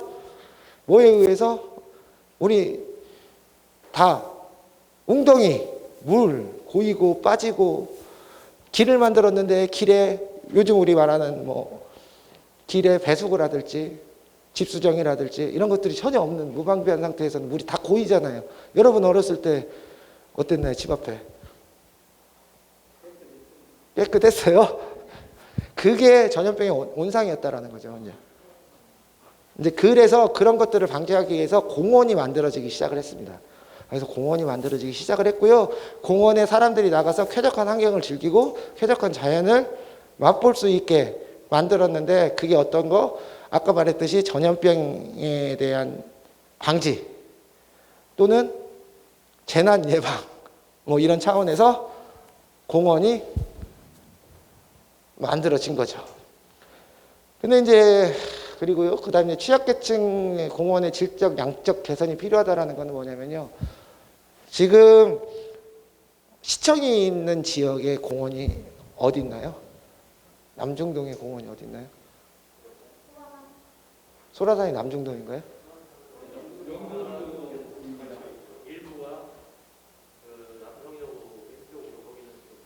거기는 남중동인가요?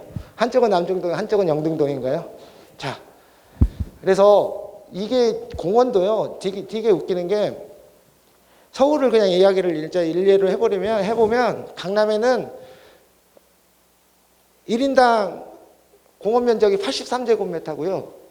그리고요, 위로 올라가고 노원구나 양천구를 가게 되면은 0.3제곱미터입니다. 그게 무슨 얘기냐면은 잘 사는 데에는 또 도시개발도 잘 돼 있고 공원 조성도 잘 돼 있다라는 얘기예요. 근데 그렇지 못한 동네에는 도시 개발도 잘 안 돼 있고 녹지도 그만큼 확보를 할 수 없는 그런 거라는 거죠. 지금 익산이 그런 상황일 것이다라고 이야기를 합니다. 근데 이제 뭐 그런 상황이 맞아요. 제가 이제 여기 임원인이라든지 다른 분들 다 들으셨겠지만 전에 한번 그 익산 도시림 현황에 대해서 이야기를 한번 한 적이 있었으니까요.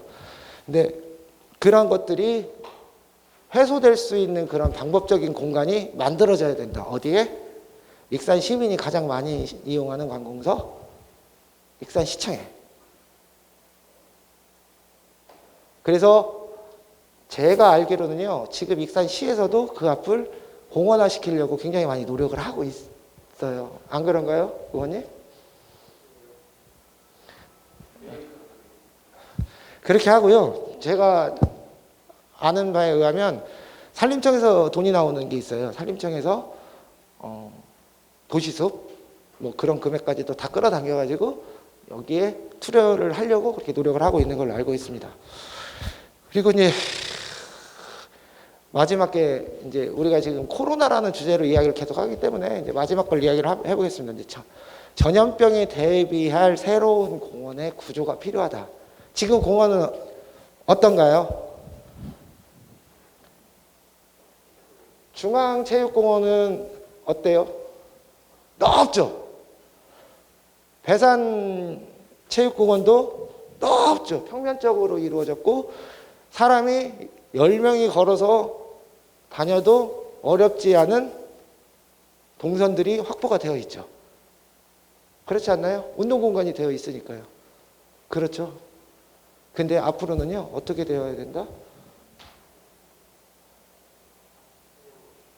길어져야 된다라는 거예요. 이게 무슨 얘기냐? 연인이 2명이 손잡고 다니는 것도 용납 못하는, 연인이 둘이 손잡고 다니는 것도 용납 못하는, 또는 뭐 여러 명이 같이 뭉쳐서 다닐 수 있는 그런 공간조차도 확보가 안 되는, 해줘서는 안 되는 그런 공간이 만들어져야. 너무 슬프죠? 아닌가요? 그런 선형 위주로 발달이 될 수밖에 없고요. 그런 선형으로 공원이 발달을 한다면 어떻게 도로 형태의 공원이 만들어진다라는 거죠. 이 도로 형태의 공원이면 이 도로가 무슨 공원이야 그렇게 이야기를 할 수도 있어요. 도로가 무슨 공원이야 그렇게 이야기를 할 수도 있지만 도로가 전체적으로 모든 도시를 연결을 시킬 수 있다면, 그 도시의 선형 녹지가 도시를 전체를 연결을 시킬 수 있다면, 그러면 어떻게 된다? 도시가 모두가 다 공원이 된다라는 얘기예요. 이제 그거의 시발점이 뭐가 돼야 된다? 익산시 신청사가 되어야 된다라는 거죠. 제가 뭐 이거는 여러분들한테 하나 보여드릴게요. 다 끝났는데.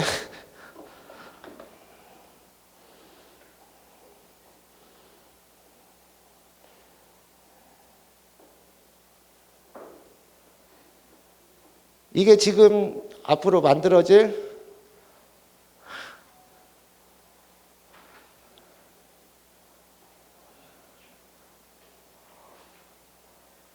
공원의 아니 시청의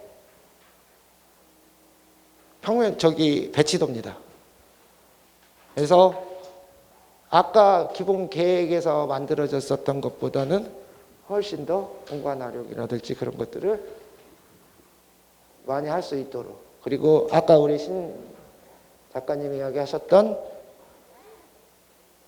광장의 의미라든지 이런 것들이 조성이 될 겁니다. 근데 이거는 지금은 아직은 오픈할 사항은 아니라고 생각이 들어서요.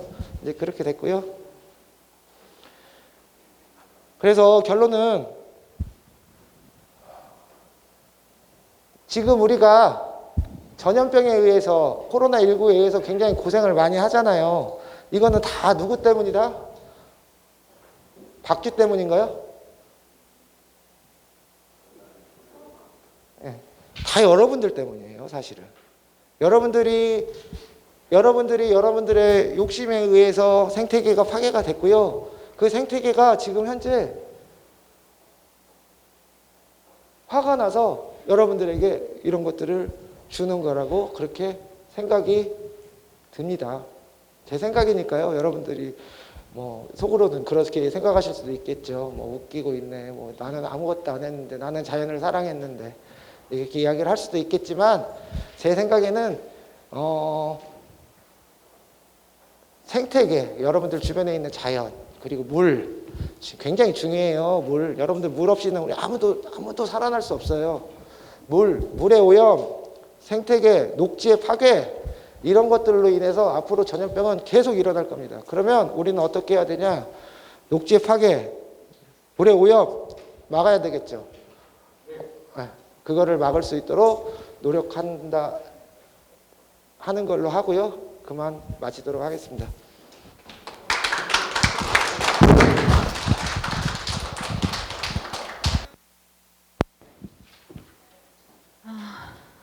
잘 들으셨죠? 우리 김홍균 전주기전대학 교수님의 이야기였습니다.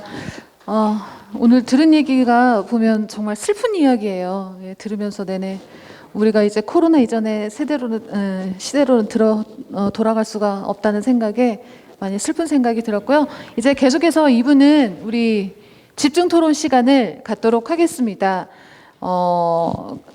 질문하실 것들 있으시면 소소한 질문 하나하나 다 해주셔도 되고요. 우리 다 나오셔가지고 해주시면 될 것 같습니다.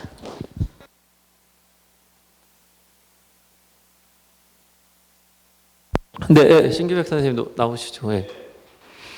네, 그 말씀들 이제 이렇게 좀 들으셨는데요. 뭐 저희들이 이제 오늘 어떤 새로운 이제 상상들을 아마 우리 신규백 회장님하고 김홍균 교수님께서 이제 꺼내 주신 것 같아요. 근데 아까 말씀하셨지만 되게 어려운 주제 같아요. 지금 뭐 전 세계적으로도 그렇고 우리나라 국가적으로도 그렇고 이런 고민들을 많이 하고 있을 텐데 뭐 어려운 고민인데 그래도 먼저 이렇게 좀 뭔가 상상해 보는 거죠. 그리고 또 아까 여러 가지 말씀해 주셨는데 그게 지금 실제로도 익산시청에는 아무런 그에 관련한 대비나 고민이 없거든요. 그냥 기존에 우리가 항상 지어졌던 그런 건물들로 지금 기본 설계 실시 계획이 나왔거든요. 그래서 뭔가 이제 이것을 기점으로 해서 그런 고민도 해볼 수 있지 않을까 이제 싶습니다. 일단 먼저 좀 수고해주신 우리 두 분 회장님, 교수님께 박수 한번 먼저 부탁드리겠습니다. 네. 그리고 이제 마이크를 드릴게요. 그리고 아까 말씀 주신 것처럼 우리 포럼에 이렇게 항상 같이 이제 진행도 하고 나눠서 하고 하는데 오늘 원래 진행하시기로 했던 분이 급한 사정이 생겨가지고 우리 프리랜서 DJ 라디오 DJ 하고 계시는 박윤정님께서 오늘 이렇게 좀 진행해 주셨는데 일단 원래 진행도 워낙 잘하시고 이렇게 또 수고해 주셔서 감사드리고요. 지금부터는 근데 뭐 자유롭게 이야기들을 좀 하시고요. 그래서 그냥 한 분 질문보다는 뭐 이렇게 여러 분 몇 분 이야기를 듣고 이야기 좀 하고 또 이렇게 또 좀 몇 분 듣고 이야기하고 하는 형태로 시간이 많지는 않은데 한 30분 정도 우리한테 있는 것 같아요. 그래서 뭐 질문 나온 만큼 뭐 이야기를 하도록 하겠습니다. 그리고 되도록이면 간단하게 자기 소개도 좀 해주시고요. 그리고 이제 너무 길게 한 분이 말씀을 많이 하시기보다는 오늘 아까 해주셨던 말씀들이 하나의 상상이기도 하고 제안이잖아요. 그래서 뭐 옳고 그르거나 맞고 틀린 게 아니거든요. 그래서 좀 서로의 생각들을 좀 존중하시면서 이렇게 이야기해 주시면 또 이렇게 답도 해주시고 그렇게 좀 이야기를 나눠보면 좋을 것 같습니다. 혹시 먼저 좀 이야기 해주실 분 손 들어주시면 마이크를 가지고 가겠습니다. 네.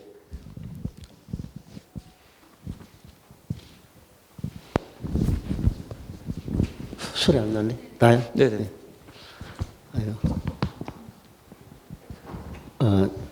저는 원광대학교 공과대학에서 35년 있다가 작년에 퇴직을 했습니다.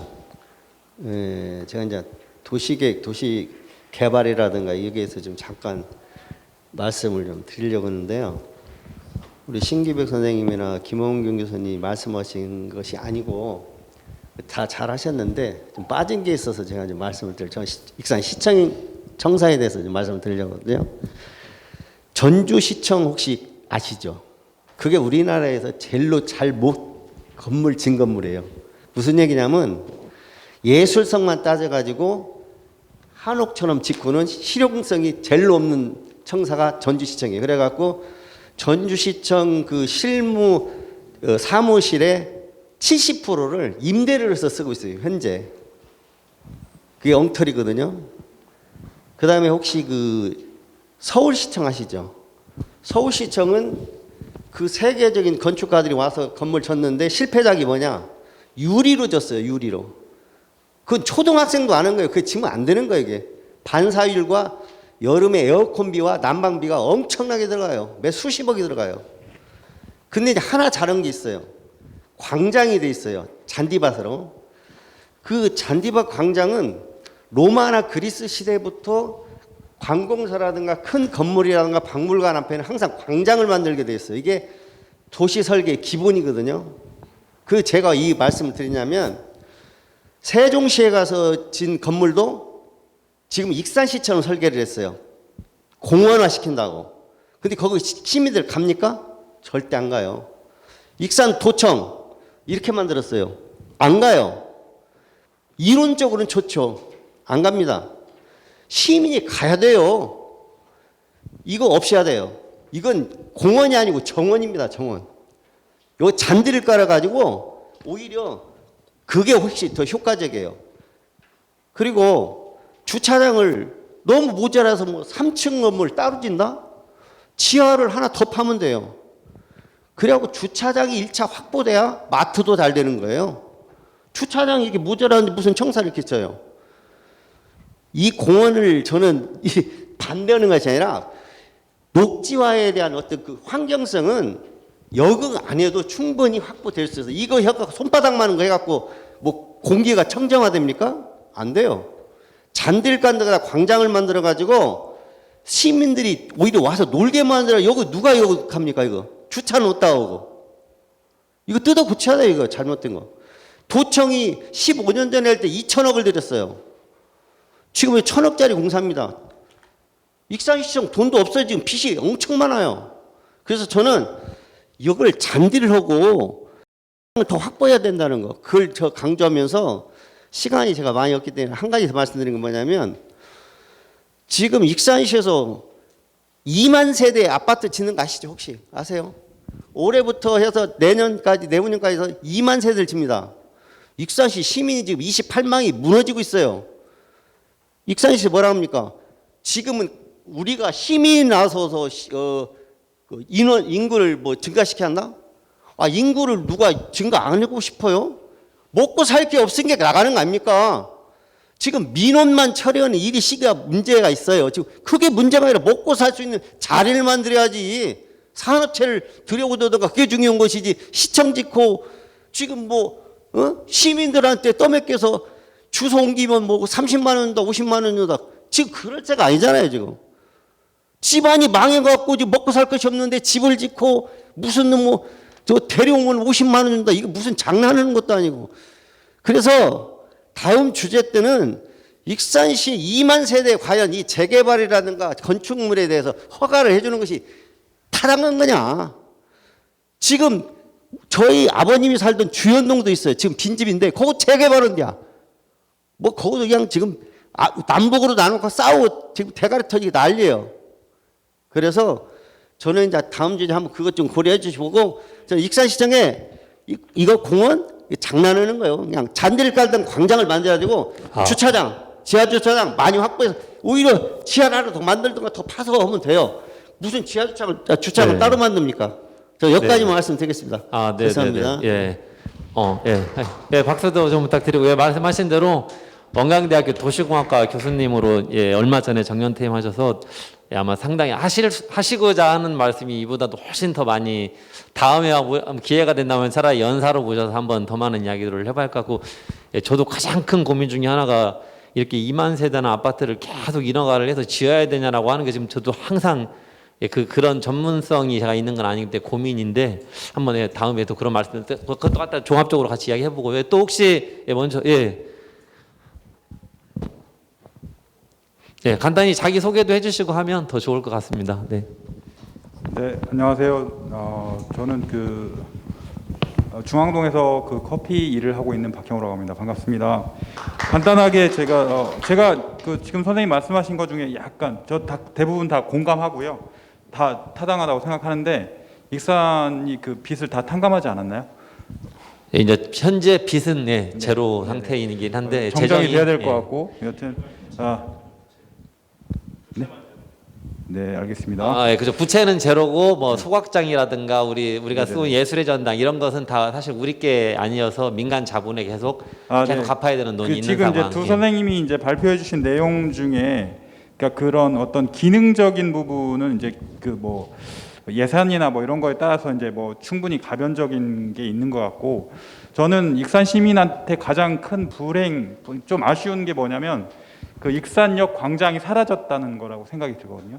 옛날 익산역 광장엔 모든 사람들이 만나는 어떤 뭐라 하죠, 만남의 장소였었던 것 같아요. 근데 그 장소를 어떻게 파괴했냐면 비탈지게 만들었어요. 비탈지게 만들어서 사람들이 모이지 못하게끔 이게 경사지게 만들고, 그다음에 그 가운데 이제 억지 이제 그 잔디를 깔아가지고 거의 뭐 사람들이 그 역 앞에 잠깐 그 에스컬레이터 있는 정도에서만 서서 누군가를 기다릴 정도의 공간만 이제 있는 거거든요. 저 어렸을 때 저는 원래 김제가 고향이라서 익산에 놀러 오면 무조건 익산역에 왔었어요. 그래서 이제 놀고 막 그랬었던 기억이 있는데, 그때 뭐 저뿐만 아니고 모든 익산 시민들이 거기서 뭐 맥주도 마시고 뭐 이랬던 거라고 저는 알고 있거든요.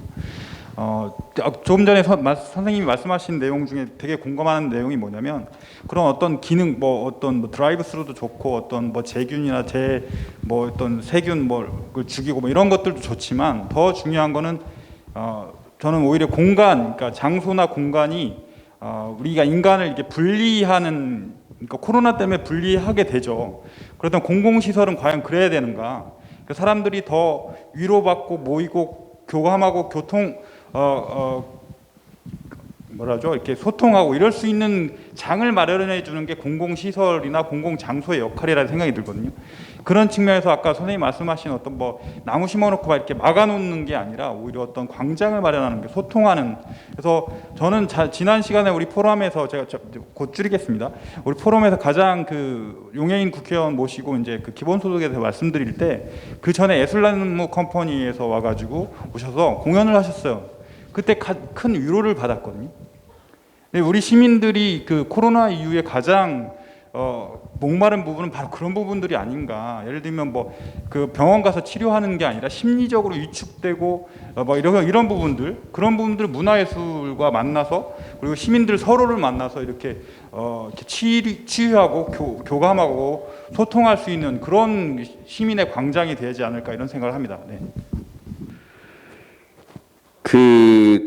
저는 이제 꼬마 때부터 여기 살면서 왜 여기가 깡패 도시냐에 대한 것이 제가 살아가면서 해결할 과제예요. 그 깡패를 없애는 것이 아니라 왜 그랬을까에 대한 건데, 그래서 왜 이리 사람들이 이렇게 거칠어요라고 물어보면은, 공부를 많이 하신 교수님들은 그게 식민도시의 운명이기 때문에 외부인들과 내부인들의 기랑 속에서 그것이 됐다라는 데 동의를 하고, 또 공부를 별로 안 한 저희 선배 형님 같은 경우는 야 인마 이리는 물이 없잖아요 그렇게 말씀을 하세요.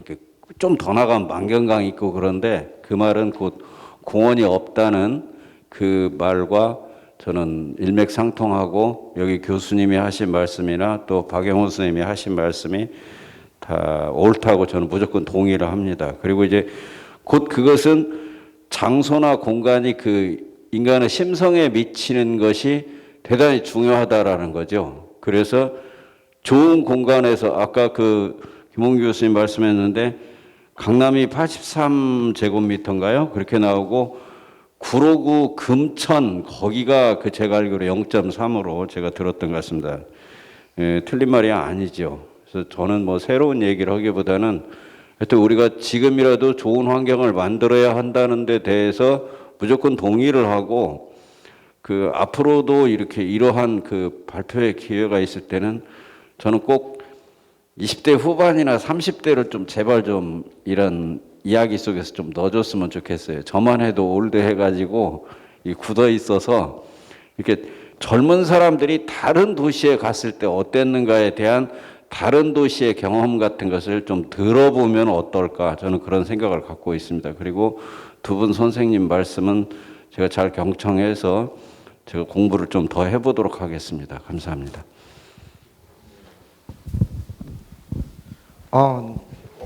두 분이 너무 맞는 말도 하시고 뭐 그러셔서, 근데 이제 저는 이제 좀 이야기를 해야 되죠. 이제 장소성이라는 개념으로 좀 저희가 접근을 해야 될 것 같아요. 근데 아까 우리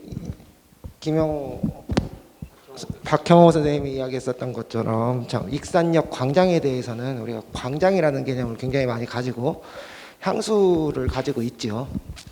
근데 이제 익산시청사의 광장, 익산 관공서의 광장 반드시 필요합니다. 반드시 필요하고요.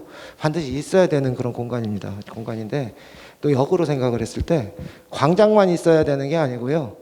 광장에 따르는 공원도, 시민들이 휴식을 위한 공원도 반드시 필요하다라는 그런 생각이 좀 들거든요.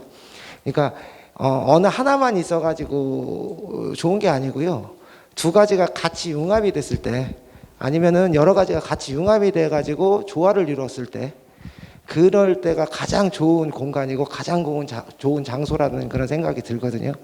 그러니까 광장도 만들고 또 숲도 만들고 공원화도 시키고 물도 집어넣고, 그렇게 해서 거기를 뭐 공원을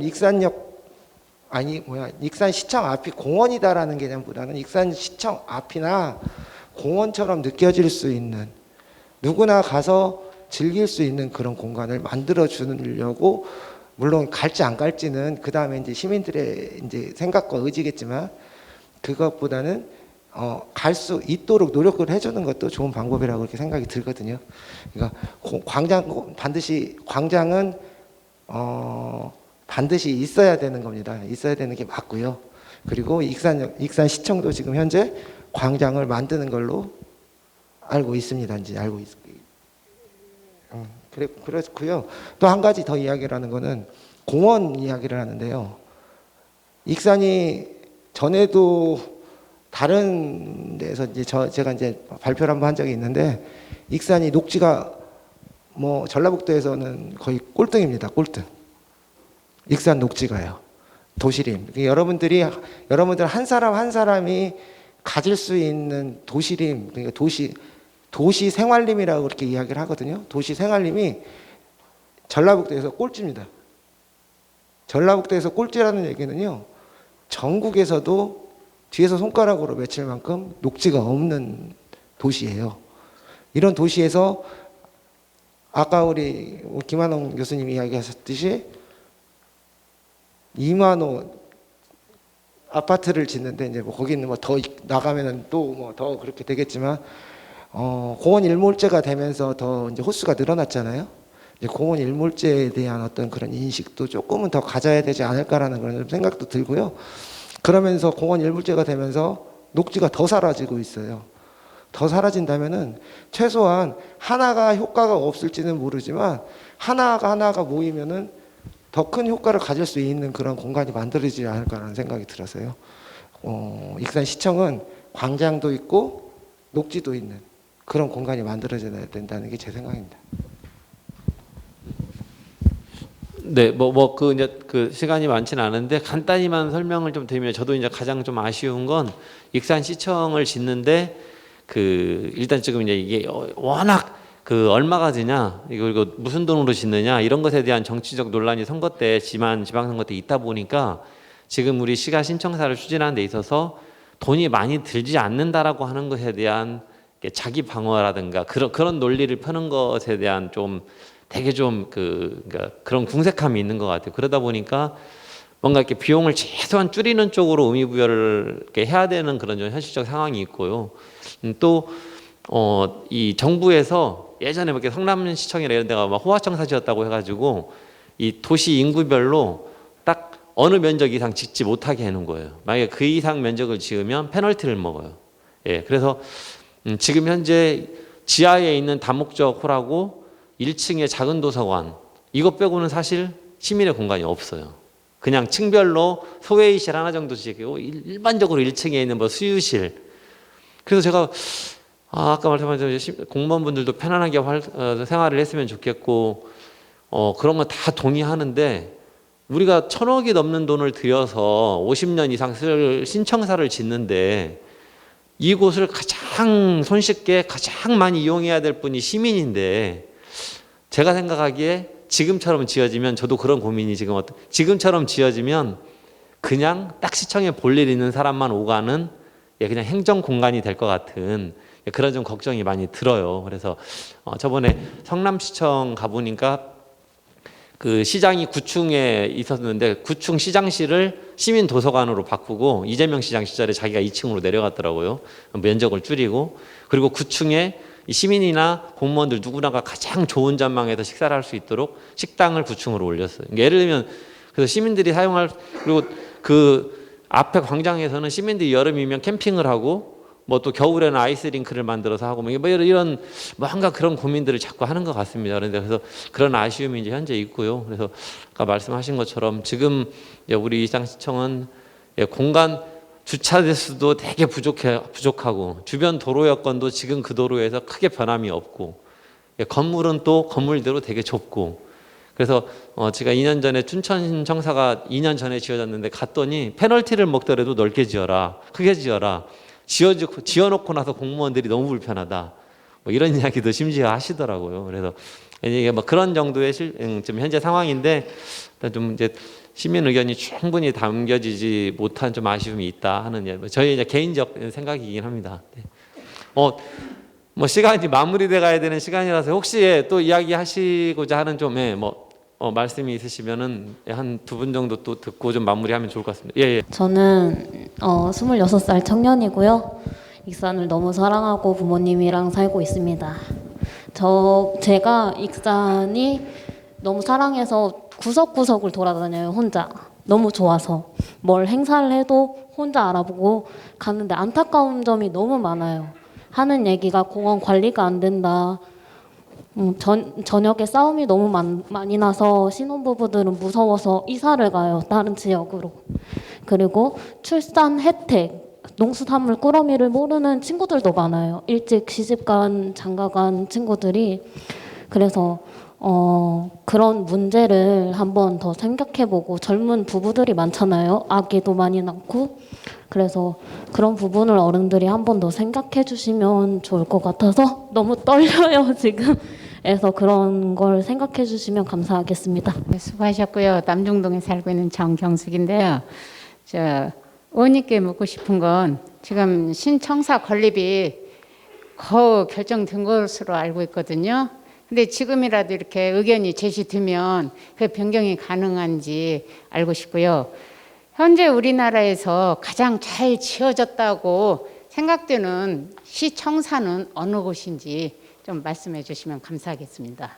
그 기본 및 실시 설계 계획이 이제 마무리가 되어서 현재 본청 그러니까 시청 사는 10층 의회 건물은 뭐 이제 한 3층 정도 해가지고 지금 계획은 다 됐어요.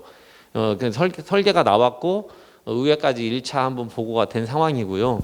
예, 근데 뭐 심지어는 이제 뭐 이게 그냥 약간 사담 같은 이야기인데 제가 25명의 시의원 중에 의견들을 나눠보면 사실 남중동 지역구인 의원님 2분 빼고는 다 지금 자리에 지어야 되냐.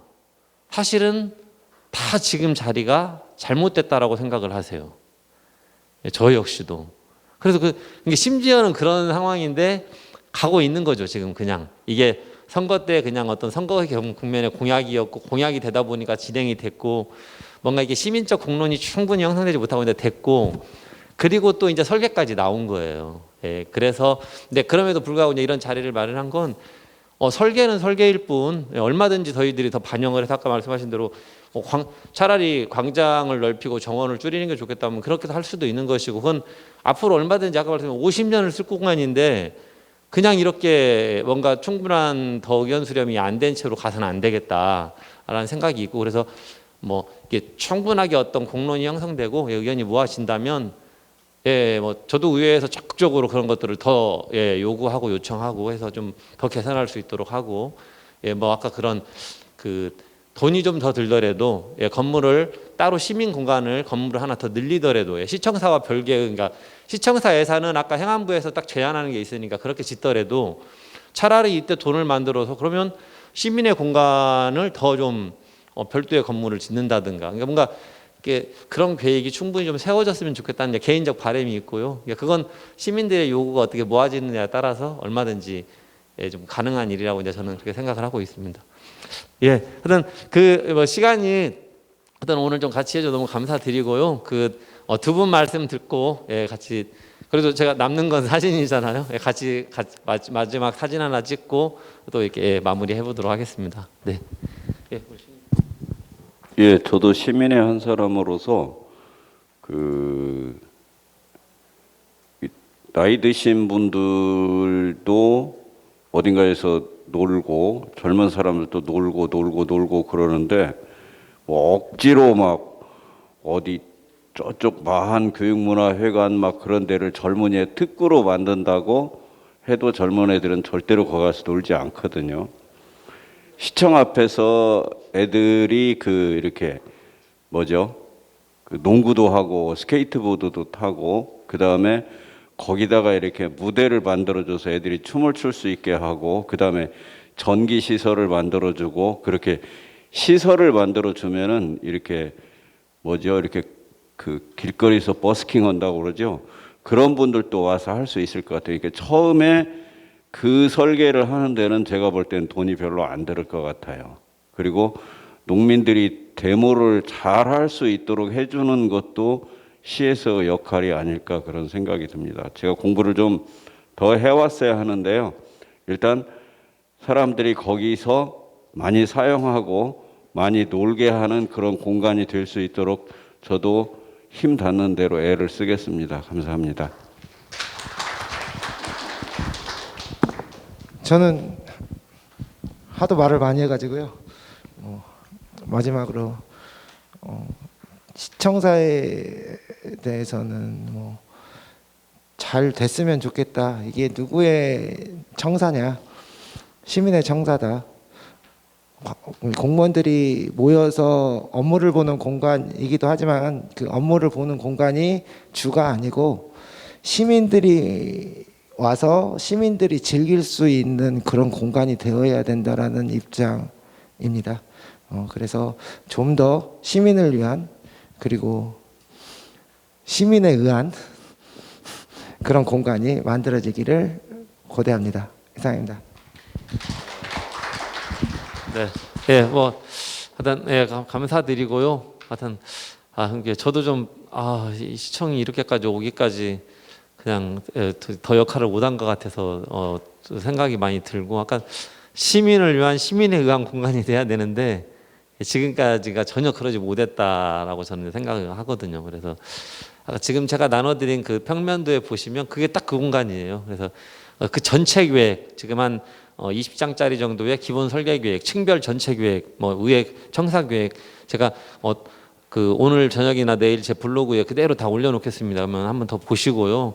예, 그래서 조금 관심도 가져주시고, 왜냐면 이게 우리는 이렇게 쓰고 말면 되는데 우리의 후대들이 써야 될 건물이거든요. 예, 그래서 우리의 후대들이 이 공간이 정말 우리 것인 것처럼 써야 되는데 좀 그런 부분들이 많이 부족하지 않나 하는 생각도 들고, 이제 오늘 또 코로나19와 관련해서 이후에 공공경사가 어떻게 바뀌어야 되는지에 대한 또 뭐 신기술이라든가 이런 것들 도입할 수 있을 때 돈이 좀 더 들더라도 지금 그런 걸 잘 해놓으면 시민들에게 훨씬 좋지 않겠나 싶기도 합니다. 예, 또 이후에 또 이제 필요한 이야기들이 있으면 또 이런 자리가 마련됐을 때 하도록 하고요. 2시간 귀한 시간인데 이제 같이 함께 해주셔서 감사드립니다.